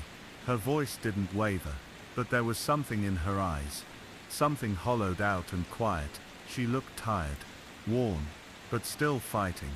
"I found something I wasn't supposed to," she said, "and I couldn't turn it off. People are being erased, then reborn with entirely fake identities. Not just criminals hiding, real people being replaced, as if they never existed. I don't know how deep it goes, but I know one thing." She leaned closer to the camera. "They'll make it look like I died peacefully, like I gave up, but I didn't." She reached for something off camera, held up a small circle. It was red, with a hand-scrawled H in the middle. "They call it cleansing, but it's not. It's murder." The video cut out. Espinosa sat in silence, her pulse echoing in her ears. There it was, the truth Evelyn had left behind. Not just a trail of money or fraud, a conspiracy to disappear lives, to rewrite the world one identity at a time. Detective Marla Espinosa didn't sleep that night. She watched Evelyn's video over and over again, hoping that each viewing would yield something new, a slip of information, a clue she missed, a break in Evelyn's tone that might explain how a woman with so much intelligence, so much tenacity, had ended up silently dead in her own apartment. But the truth wasn't hidden in the flicker of a look, or the tremble of her voice. It was in what Evelyn had already uncovered. The USB drive held not only the final words of a woman trying to outrun shadows, It contained documents, dozens of them, names, case numbers, scanned legal forms, death certificates, employment rosters. Some of the people listed had died in accidents, others had gone missing, a few had simply stopped existing, quietly removed from databases, their online presence wiped as if they had never been born. Yet in almost every case, there was a common detail. Their identities were quickly assumed by others, sometimes subtly. Someone with a similar name, birth year, or facial structure. Other times, brazenly. People with no history suddenly applying for mortgages, passports, and business licenses under assumed names. All of them connected, if only by threads, to shell companies, holding groups with names like Harbor View, H Solutions, or Halcyon Strategies. The deeper Espinosa went, the more disturbing it became. One file in particular stood out, the name Rebecca Tolland, a teacher who had died in a car accident 2 years earlier. Official cause, loss of vehicle control, no autopsy requested, no family contacted. But according to the notes Evelyn had written in red, Rebecca's sister never stopped asking questions, claimed the body wasn't hers, claimed the death was too neat. But her claims were ignored, declared unsubstantiated.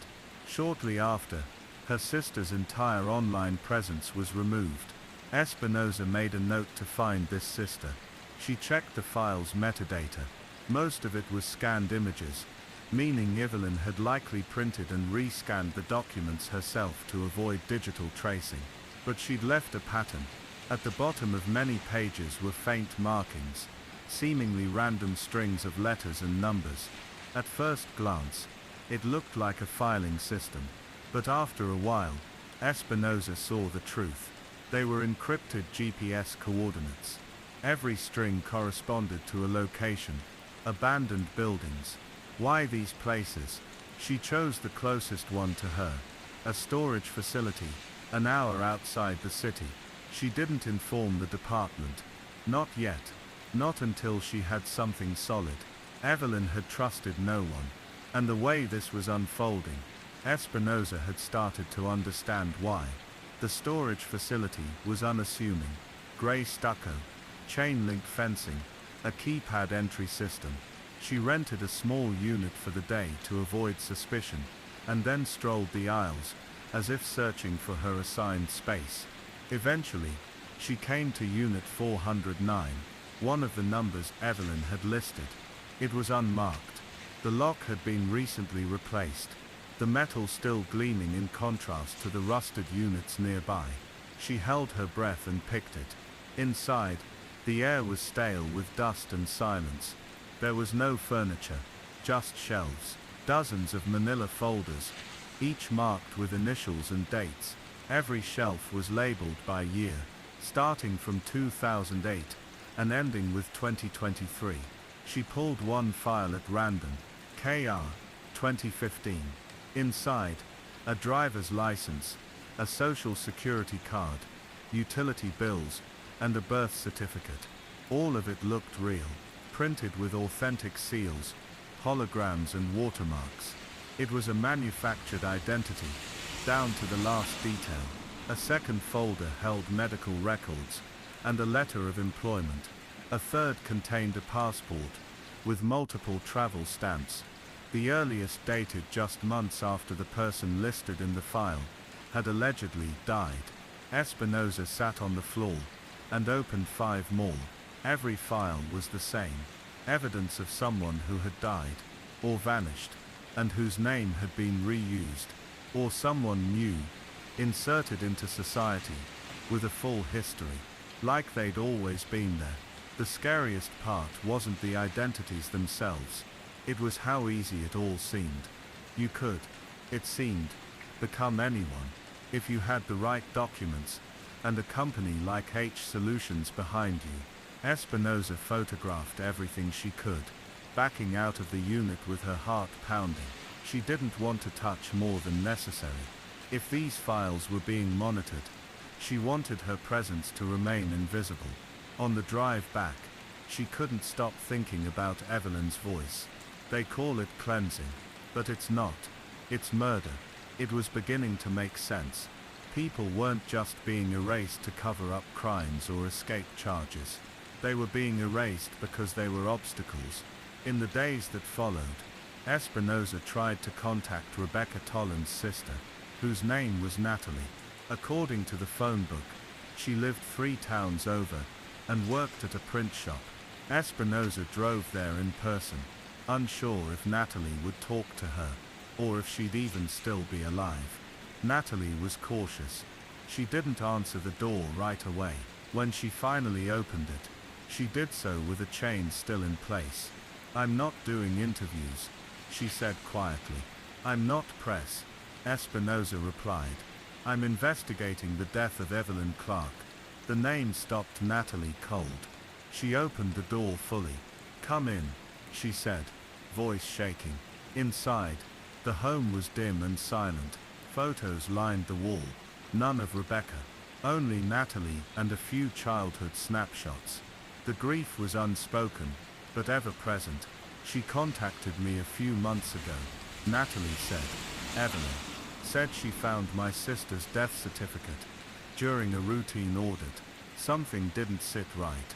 She said she wanted to ask some questions, so I told her what I knew." Natalie's version of events confirmed Evelyn's notes. Rebecca's accident had come out of nowhere. One night, she simply never came home. Her car had been found in a ravine. Body burned, closed casket funeral, no chance for identification. And then everything had moved forward too quickly. Authorities discouraged further inquiry. The case was filed as resolved, but Natalie hadn't let it go. "I searched for months," she whispered. "Then one night, someone broke into my house. They didn't take anything, just left a message." Espinosa raised an eyebrow. "What kind of message?" Natalie opened a drawer and retrieved a small square envelope. Inside was a single red circle, cut from thick cardstock. At the center, written in permanent marker, H. "They were watching her too," Natalie said. "Just like Evelyn. Just like you probably are now." The room fell into a heavy silence. Espinosa left soon after. On the drive home, she couldn't shake the feeling that she was running out of time. Someone had left that message for Natalie, and whoever they were, they knew exactly how to scare people into silence. That night, she sat at her kitchen table and reopened Evelyn's USB drive. There was one last file she hadn't accessed, a document titled Reset_Protocol. Inside were instructions, a step-by-step breakdown of how to erase someone from all systems, government records, employment databases, medical systems, all of it built on years of layered code and artificial identities. The final paragraph hit like ice. Anyone can be removed. It takes less than 3 hours to rewrite a life. Once it's done, there's no way back. The person doesn't exist, and the system doesn't care. Espinosa stared at those words. That was the twist.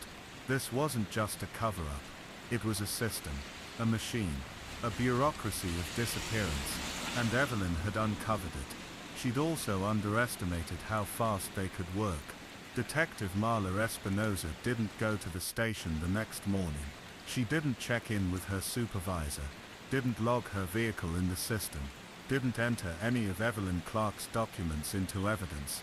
Not yet, because she knew somewhere deep in her gut that if she played this by the book would vanish. Just like Evelyn, just like Rebecca, just like the dozens of people on that USB drive. This wasn't the kind of case you handed over. It was the kind that got buried. Quietly, efficiently, irreversibly.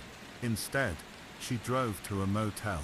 She paid in cash, gave a fake name, turned off her phone, and brought nothing inside except a laptop, 2 thumb drives, and the worn leather notebook where she had started to sketch her own web of connections.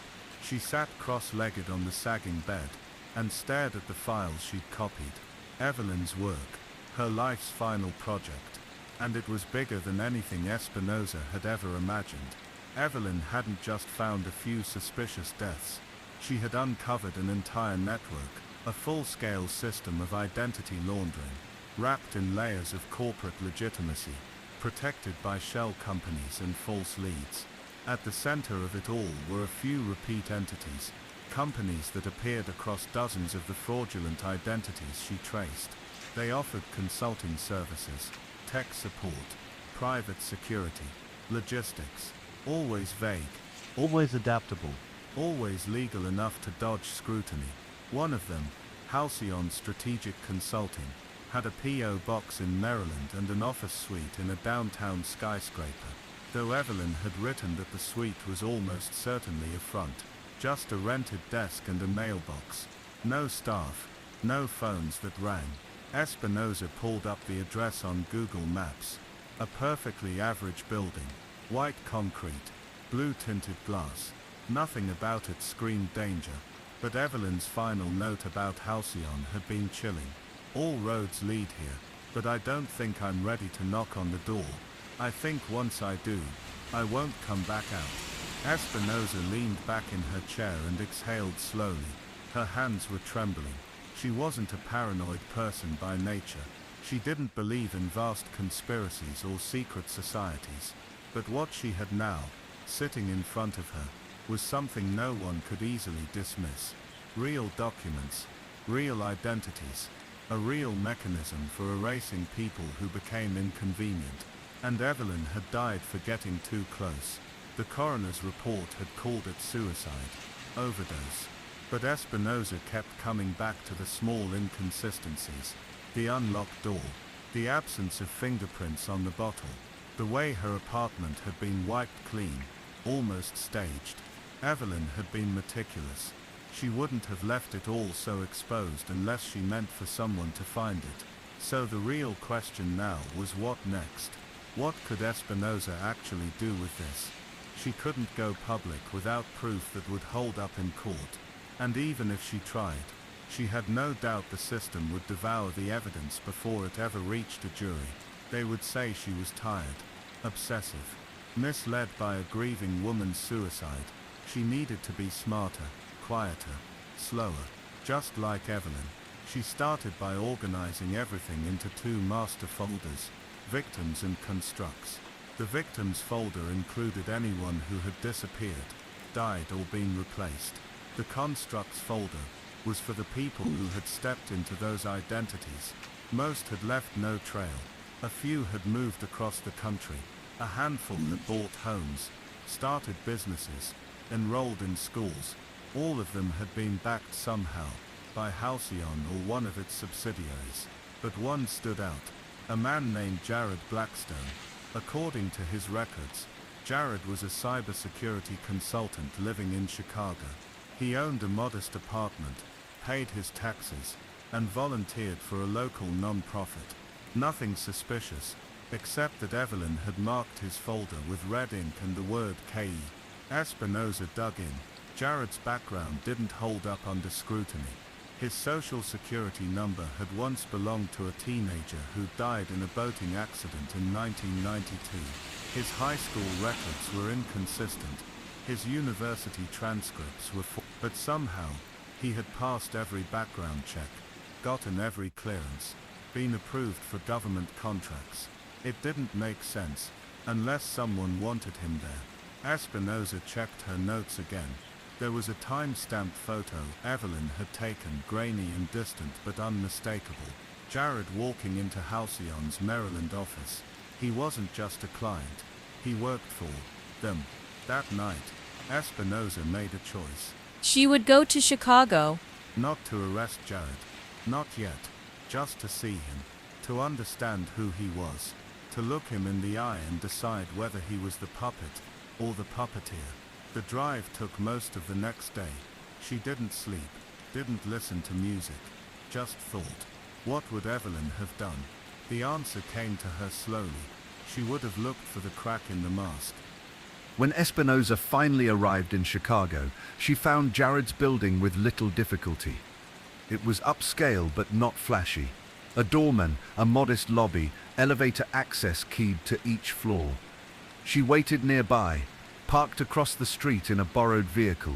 She watched the entrance for 3 hours before he appeared. Jared was in his mid-30s, clean cut, tan coat, messenger bag. Nothing that screamed villain. He looked like a guy you'd trust to fix your Wi-Fi or manage your retirement account. Normal, unremarkable. And that made him even more dangerous. Espinosa tailed him as he walked 3 blocks to a cafe. He ordered a black coffee, sat down with his laptop, and began typing. She took a seat a few tables away, watched him work. After 20 minutes, she approached. "Excuse me," she said softly. "Is your name Jared?" He looked up, smiled politely. "Yeah, do I know you?" "No," she said. "But I think you knew Evelyn Clark." His smile froze. For a moment, he said nothing. Then he closed his laptop, stood up, and walked out of the cafe. Espinosa followed him. He turned down an alley. She caught up with him near a loading dock. "What happened to her?" she demanded. He turned to her slowly, eyes colder now. The mask had dropped. "You shouldn't be asking that," he said. "Too late." He looked at her with something like pity. "She didn't listen either," he said. "She thought she could solve it, that she was untouchable. But no one is, not even you." Espinosa's hand went to her coat pocket, fingers closing around her badge. She didn't draw it, just wanted to remember who she was, why she was still doing this. "She died for the truth," she said. "Are you willing to do the same?" For a moment, he didn't answer. Then softly, "She wasn't supposed to die." Espinosa blinked. "What?" "She was supposed to be disappeared, not killed. There was a protocol breakdown. Someone got scared. Moved too fast." "Who?" she asked. But Jared shook his head. "You don't get names," he said. "Just a choice. You can walk away, detective. Go back to your life. Pretend none of this ever happened. Or you can keep digging and end up just like her." He walked away before she could stop him. And for a long moment, Espinosa stood in the alley, heart pounding, mind racing. She believed him, every word. That night, she checked into another motel and wrote everything down, every detail, every face, every location. She made copies, hid them in 4 different states, mailed 2 drives to journalists she trusted, anonymous return addresses. She didn't know if they'd read them or believed them, but she had to try. 2 days later, she returned to her apartment to find her door unlocked.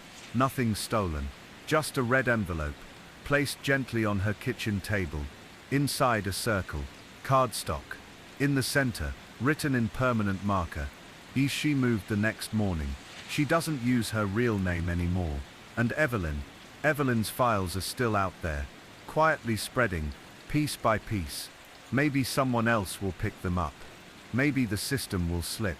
But somewhere in the shadows of America, a machine keeps moving, rewriting names, deleting histories, turning people into ghosts. And no one is watching, except maybe you.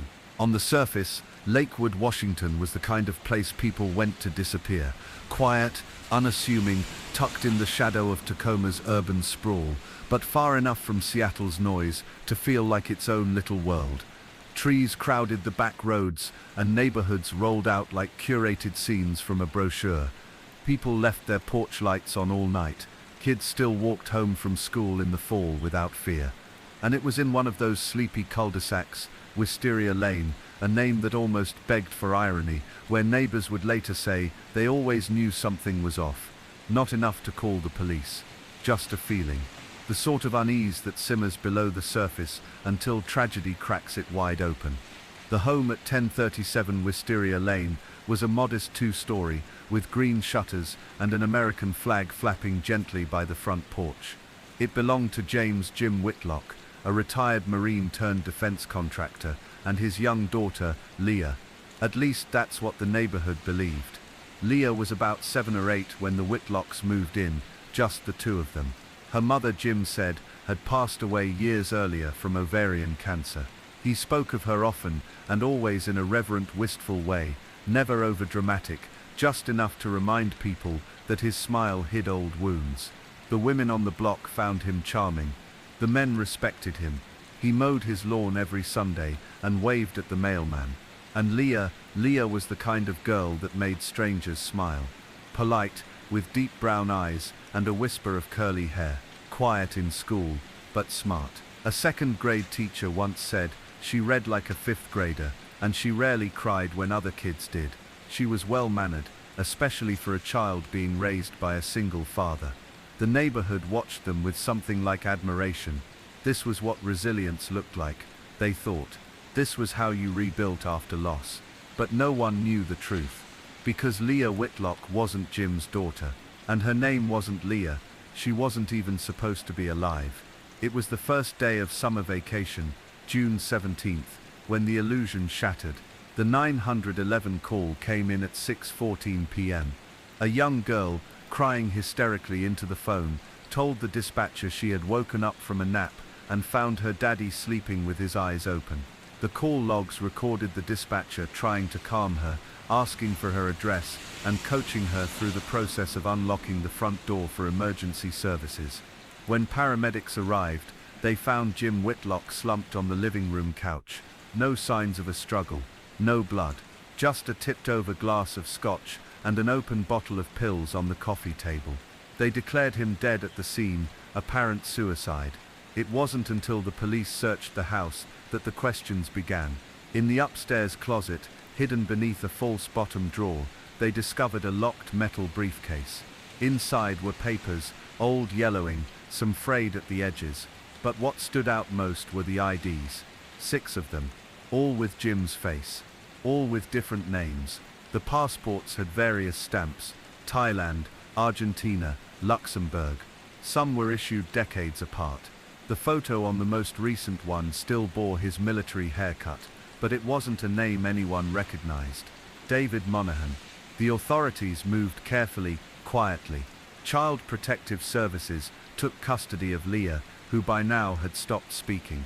A trauma specialist later said she was in shock, not from grief, but from something deeper, something that made her shut down entirely. As they dug deeper, it became clear the mystery was bigger than a case of suicide.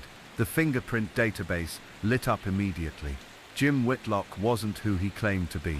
In fact, there had never been a Jim Whitlock in the Marines matching his age and background. But the prints matched someone else, an individual who had been declared dead 22 years earlier in the state of Arizona. His name was Owen Palmer, and he had vanished under strange circumstances in 1999. According to Arizona police files, Owen Palmer had been under investigation for wire fraud, possible links to an identity theft ring, and suspected arson related to a warehouse fire in Mesa. Then suddenly, his house had burned to the ground, with a body inside. The remains had been assumed to be Owen's based on a melted ring and dental records, though both were later found to be inconclusive. At the time, investigators had believed he faked his death, but they lacked the resources or political interest to pursue it. After months of stalled leads, they closed the case and moved on. Now, over 2 decades later, he was dead again, this time as Jim Whitlock. But if Jim wasn't Jim, and Leah wasn't his daughter, then who was she? The police turned to her birth certificate, but that too unraveled under scrutiny. Her listed mother, Catherine Whitlock, was a real person. Owen's ex-girlfriend in Arizona. She had died from cancer, as Jim had claimed, but long before Leah's birth. The document had been forged. The doctor's signature, the hospital's registry, even the county seal, they were all faked with precision. The story continued to fall apart. There were no legitimate school records for Leah until she enrolled in Lakewood Public Elementary. No pediatrician on file, no birth announcements, no baby photos in the house. Just a few framed school pictures and one heavily edited photo that appeared to be a poorly photoshopped image of Catherine holding an infant. Then came the twist. A missing persons bulletin from 2015, 6 years earlier, matched a child with Leah's photo almost exactly. Her name was Madeline Green. She'd vanished from a rest stop in Colorado during a road trip with her mother, Anna. The case had drawn local media attention, but never went national. Anna was found a few miles away, strangled in a drainage ditch. No witnesses, no known suspects, no trace of the girl, until now. A DNA match confirmed it. Leah was Madeline, and the man she had lived with, the only father she'd ever known, had murdered her mother and stolen her away, raised her as his own, built a new life in a town where no one knew his name, using lies layered so thick they took the FBI weeks to unravel. But even then, one question remained: why? Why would a man on the run from fraud charges and suspected arson become a surrogate father to a kidnapped girl? Why keep her alive?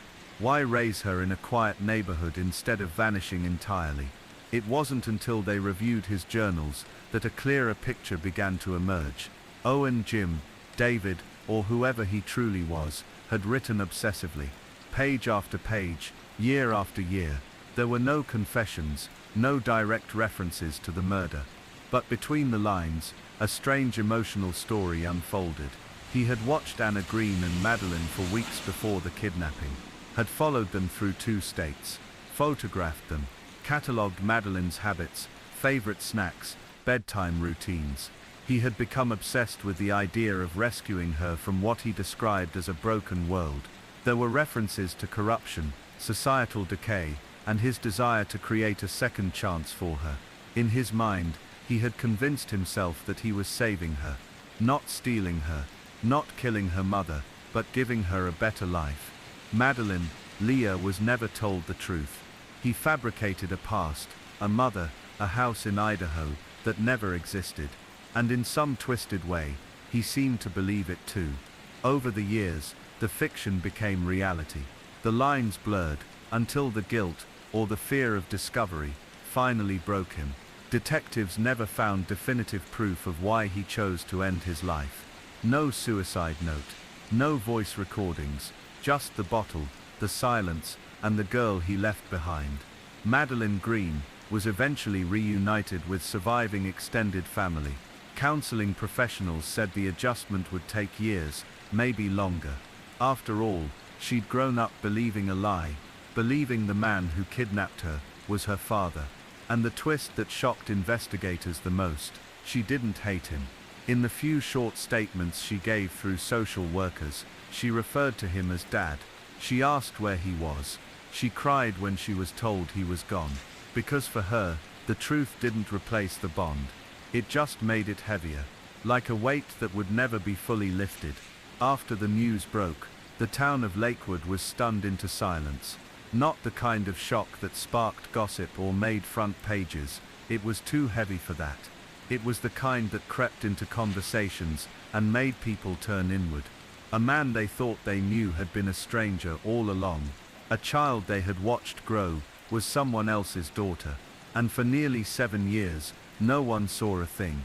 There were no helicopters circling above the house, no reporters camping outside her school, because local law enforcement had asked the media to tread lightly, citing the girl's fragile state. And they had listened. This wasn't the kind of scandal that needed a spotlight. It was already too strange, too sorrowful. Even the most seasoned officers kept their voices lower when talking about it in the station. In a small, unadorned room at the Pierce County Youth Intake Facility, Madeline sat across from a therapist she had never met. Her small frame curled inward.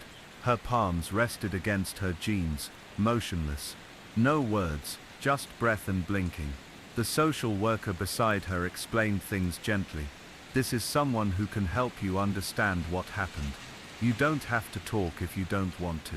But even if Madeline had wanted to speak, she didn't have the words. How could she? She had woken up expecting to eat dinner with her father, maybe read before bed. And by sundown the world had declared him an imposter. Her name wasn't Leah. Her mother hadn't died of cancer. Her home wasn't real. Her entire childhood had been a stage play in a stranger's fantasy. The therapist, a woman named Marla Dean, didn't push. She understood trauma well enough to know that silence often said more than words could. Over the next few days, Madeline would start to speak in small fragments. She told Marla that her father had a bedtime ritual. He would make her repeat one promise every night before she fell asleep. "You're safe, "You're mine, and I will never let anyone hurt you." At the time, it had comforted her. Now those words sat inside her like splinters. The FBI took over the investigation. With Owen Palmer confirmed dead, their focus shifted to reconstructing what had happened in 2015. That year, Madeline and her mother, Anna Green, had set out on a summer road trip from Santa Fe to Denver. It was supposed to be a break from the routine, a spontaneous journey filled with national parks, roadside diners, and Polaroid pictures, just the two of them. Anna was 29 at the time, a single mother working 2 jobs, waitressing in the evenings and cleaning offices during the day, but everyone said she loved being a mom more than anything else. There were no custody battles, no ex-husbands or boyfriends lurking in the margins, no red flags. And then, on July 4th, Anna's car was found abandoned at a rest stop just outside Alamosa, Colorado. Her purse was still inside. Her phone was smashed beneath the driver's seat. At first, police thought she might have wandered off, but 6 hours later, a hiker discovered her body in a nearby ravine. She had been strangled, likely from behind. Defensive wounds showed she had fought back. Madeline was gone.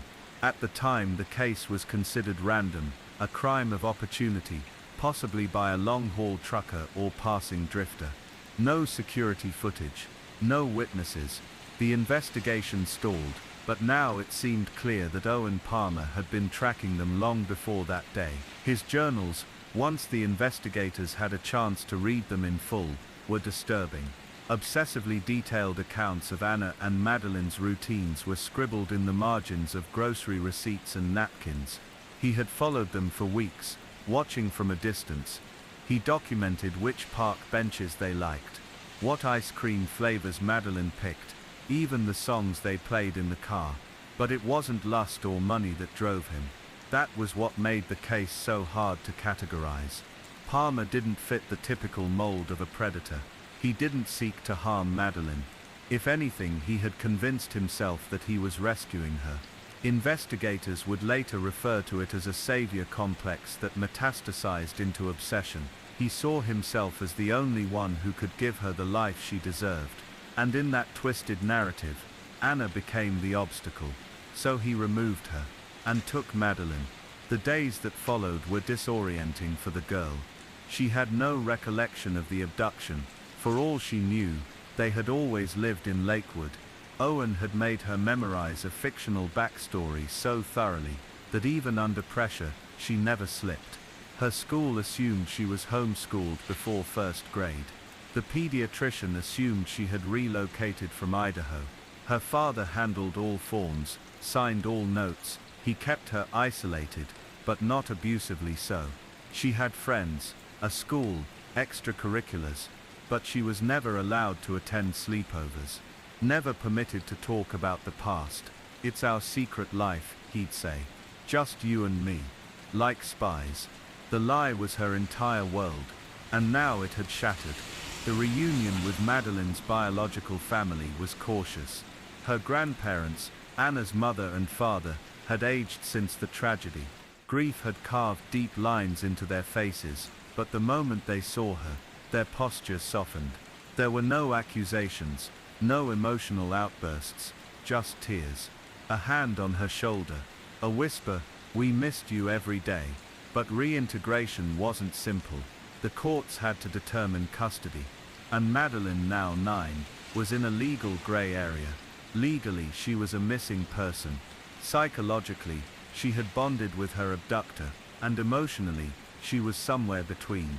The psychiatrists debated whether she had developed Stockholm Syndrome. Some argued it wasn't quite that. She hadn't been abused or held in fear. She had been raised in a controlled fiction. Yes, but with care and consistency. That complexity made her harder to place. She wasn't traumatized in the traditional sense. She was bewildered. Meanwhile, in Lakewood, neighbors were still processing what had happened. They brought flowers to the house, left sympathy cards taped to the door. A few held impromptu candlelight vigils on the sidewalk. But for what or for whom, they weren't sure. For the little girl, for the man they had thought was a hero. Some quietly, even grieved him.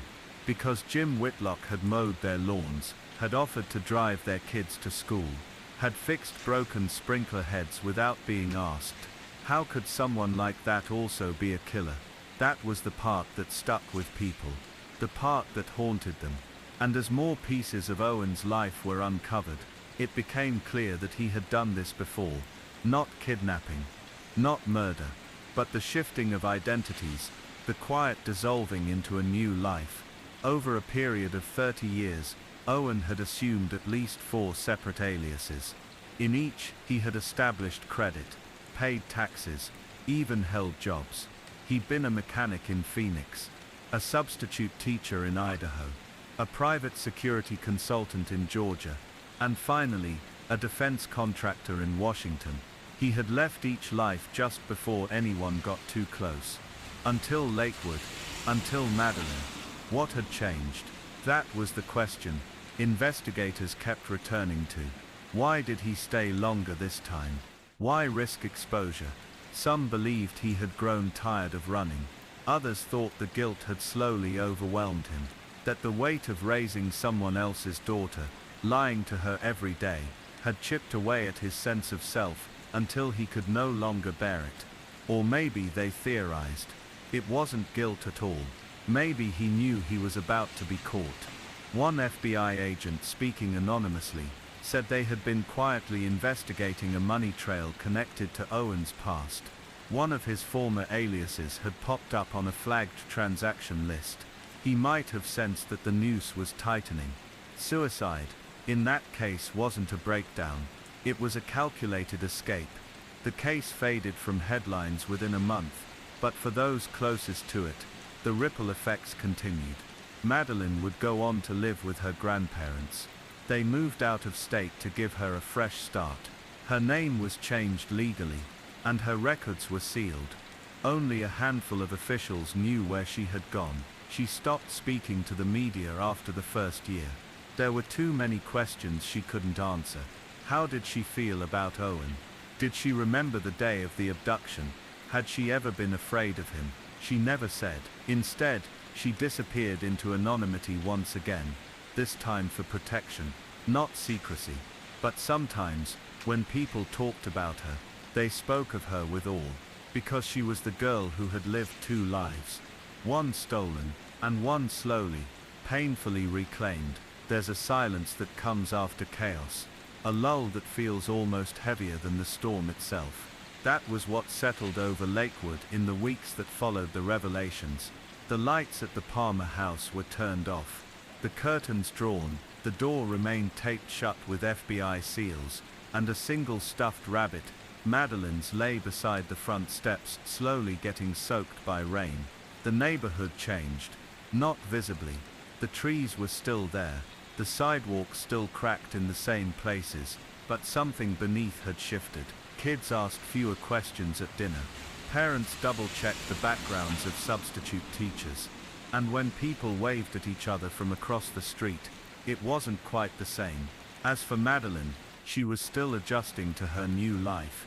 Or rather, her old life, one that had been frozen in time for nearly 7 years, waiting for her to return. The home of her maternal grandparents in Flagstaff, Arizona, was modest. A small bungalow, with a garden that smelled of lavender and rosemary. Her bedroom had been left untouched since the summer of 2015, filled with toys that no longer matched her age. A faded blanket with unicorns, a shelf of picture books, a poster of a cartoon princess whose name Madeline couldn't quite remember. In this room, memories began to stir.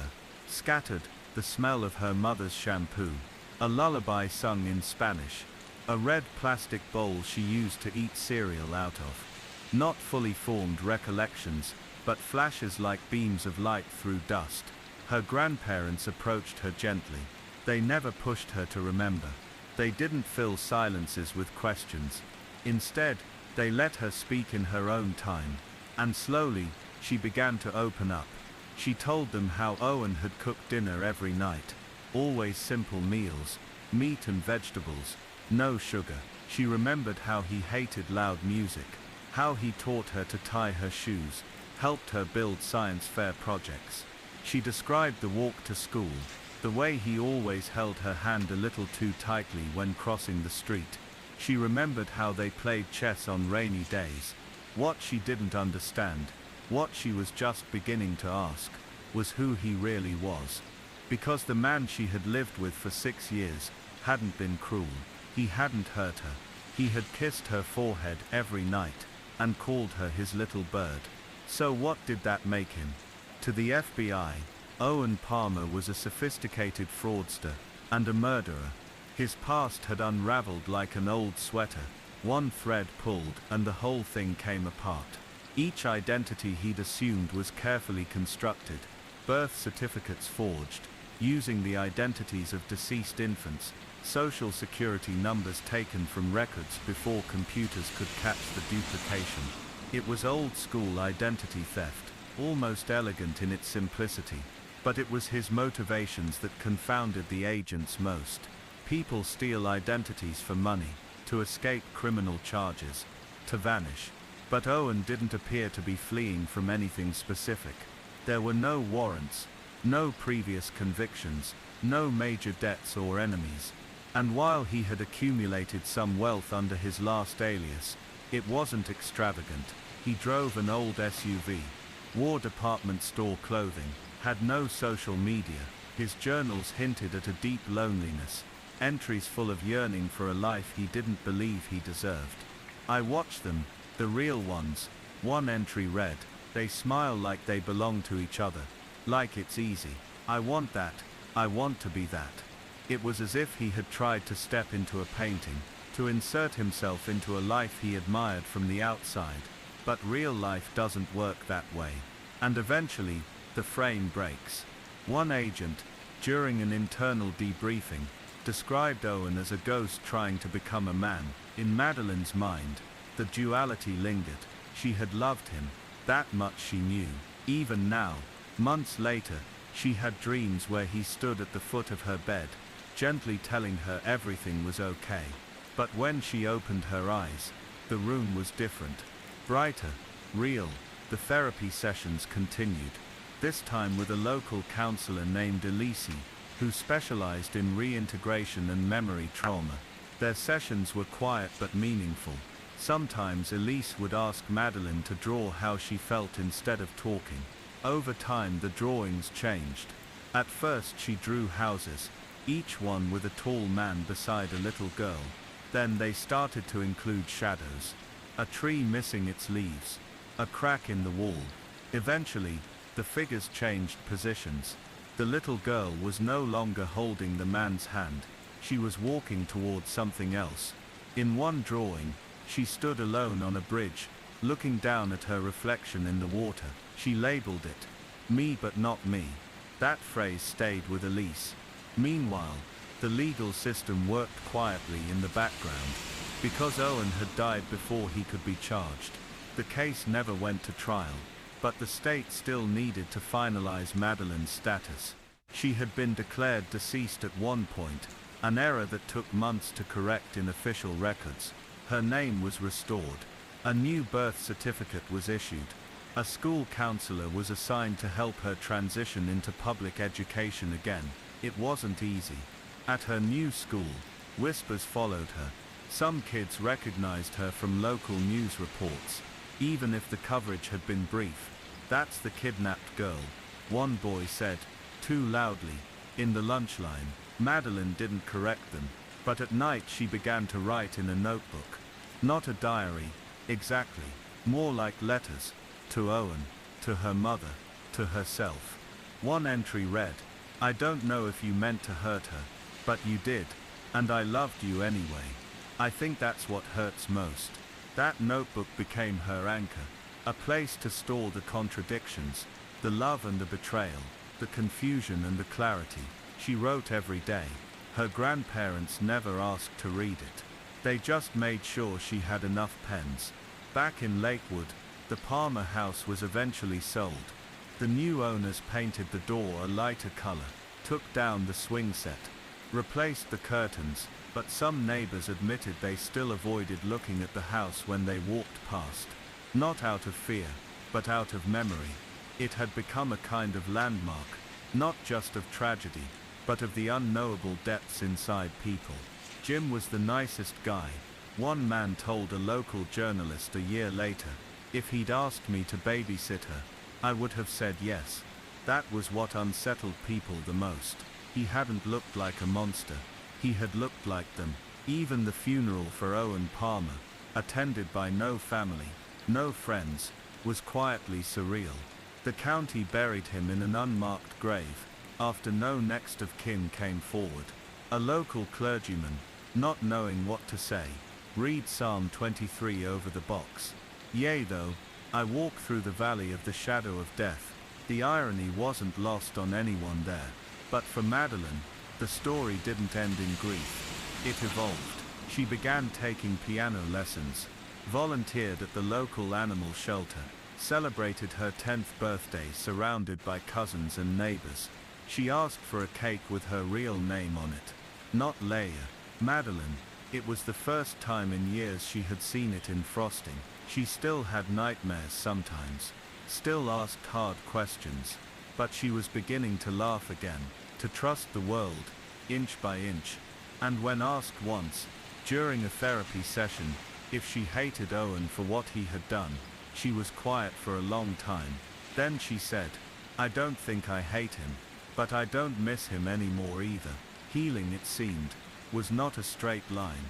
It was a spiral, one that circled back to old wounds before moving forward. And for Madeline, each turn brought her closer to herself. 2 years passed. The world had continued on its orbit, indifferent to the tremors felt in one small life. Lakewood had moved on, so had the school where she once sat, so had the postal worker, who used to deliver Owen Palmer's packages with a smile, so had the cashier who chatted with him about weather and weekend plans, never knowing who he really was, or who he had taken. But for Madeline Grayson, the world hadn't spun quite so easily. Time didn't flow the way it used to. It lurched and looped, as if the universe itself was trying to compensate for those 6 stolen years. She was 11 now. Her voice had changed. Her posture had straightened. She wore her hair in braids again, like in the photos her grandparents kept framed beside the kitchen table, taken before she vanished. And she had begun to speak about that time with a new kind of clarity, not without pain, but with something stronger threaded through it. Understanding. There had come a moment, late one night in early spring, when she sat on the porch with her grandfather. The Arizona wind blew dust across the yard. The scent of earth and sage filled the air. A sliver of moonlight hung overhead. I think he wanted to be loved, she said quietly. Her grandfather had nodded slowly. I think so too. But you can't make a family out of lies. No, he agreed. You can't. It was a short conversation, but it carried the weight of years. In time her therapy sessions grew less frequent. The flashbacks subsided. She no longer needed the nightlight in her room. She began attending group sessions with other kids who had experienced trauma. Not the same kind, but trauma nonetheless. She listened. Sometimes she spoke. More often she comforted. There was one boy who had lost his parents in a house fire. Another girl whose father had disappeared without a trace. Each had a hole in their story, where certainty should have been. Madeline had a name for that space now. The empty chair. She talked about it once in group. How she imagined the lie like a guest at her family table. Present, unmoving, never speaking, but always there. I used to set a plate for it, she said. But I don't anymore. Her words settled over the group like fog, soft but unmistakable. Her counselor, Elise, continued to check in from time to time. They had developed a friendship built less on therapy, and more on shared silence.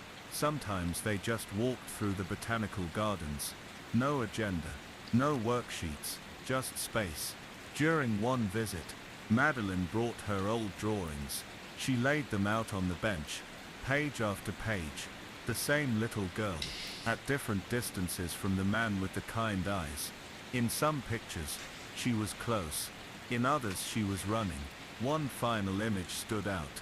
It showed the little girl holding her own hand. No one else, just herself walking forward. "That's who I'm with now," she said simply. Elise smiled. "I see that."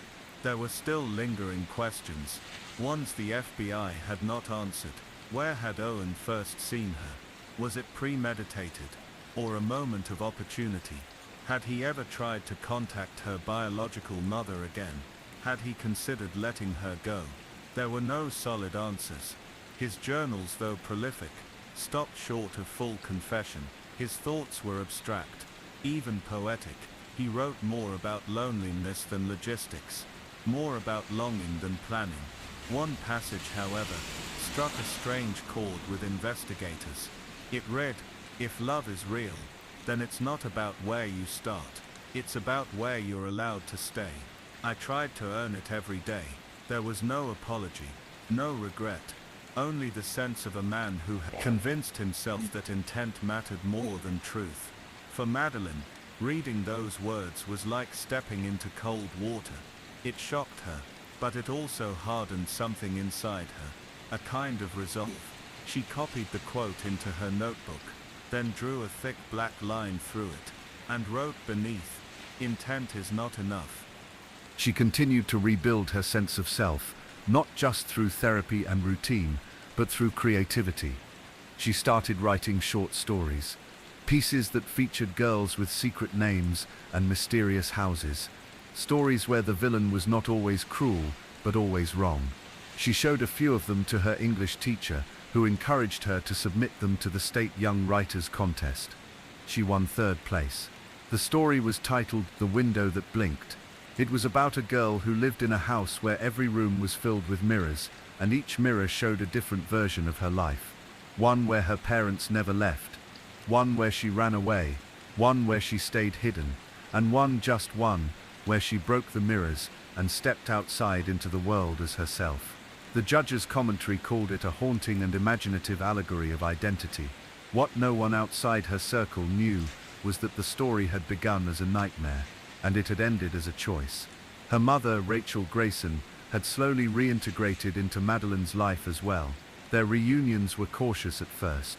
Her mother had remarried in the intervening years, had a son, Madeline's half-brother named Lucas. Madeline was unsure what to call her at first. Mom felt too big, Rachel felt too small, but time did its work. Eventually Mom became natural again. The bond wasn't what it once was. How could it be? Years had passed, both had changed, but there was warmth, connection, even joy. Madeline and Lucas played board games together in the living room. He asked her to read him bedtime stories. One night she picked a picture book from her old shelf, the same one from before. The edges were frayed, the pages stuck together slightly, but the words were still there. Once upon a time, in a house made of light, a little girl opened a door she thought was locked forever. Lucas didn't understand the weight of it, but Madeline did. She kissed his forehead gently and turned off the light. She never asked for her old life back. She didn't want it. What she wanted, and what she slowly began to build, was a new one, stitched together with threads of truth, pain, strength, and clarity. And names mattered in that life. She no longer answered to Leah. She was Madeline Grayson. A name returned, a life reclaimed. Back in Lakewood, the detective who first took the missing persons report all those years ago retired. On his last day, he opened the case file one final time. The file was thinner than it once was. Many documents had been redacted or sealed. But one photograph remained near the front, a school picture of a bright-eyed 5-year-old with her hair in pigtails. He placed the photo into an envelope and wrote across the front, "Not forgotten, found." Years from now, Madeline would be an adult. The world would likely forget what happened in that quiet Washington neighborhood. New tragedies would come, new mysteries would unfold, but somewhere, perhaps in a box or a drawer or a notebook, there would remain the story of a girl who disappeared, was renamed, and who somehow, miraculously came back. Not just to the world, but to herself. And in that truth, she found something stronger than fear. She found herself standing at the edge of a mirror, ready to break it, not to forget what happened, but to step through it, into something real, into something her own, into home.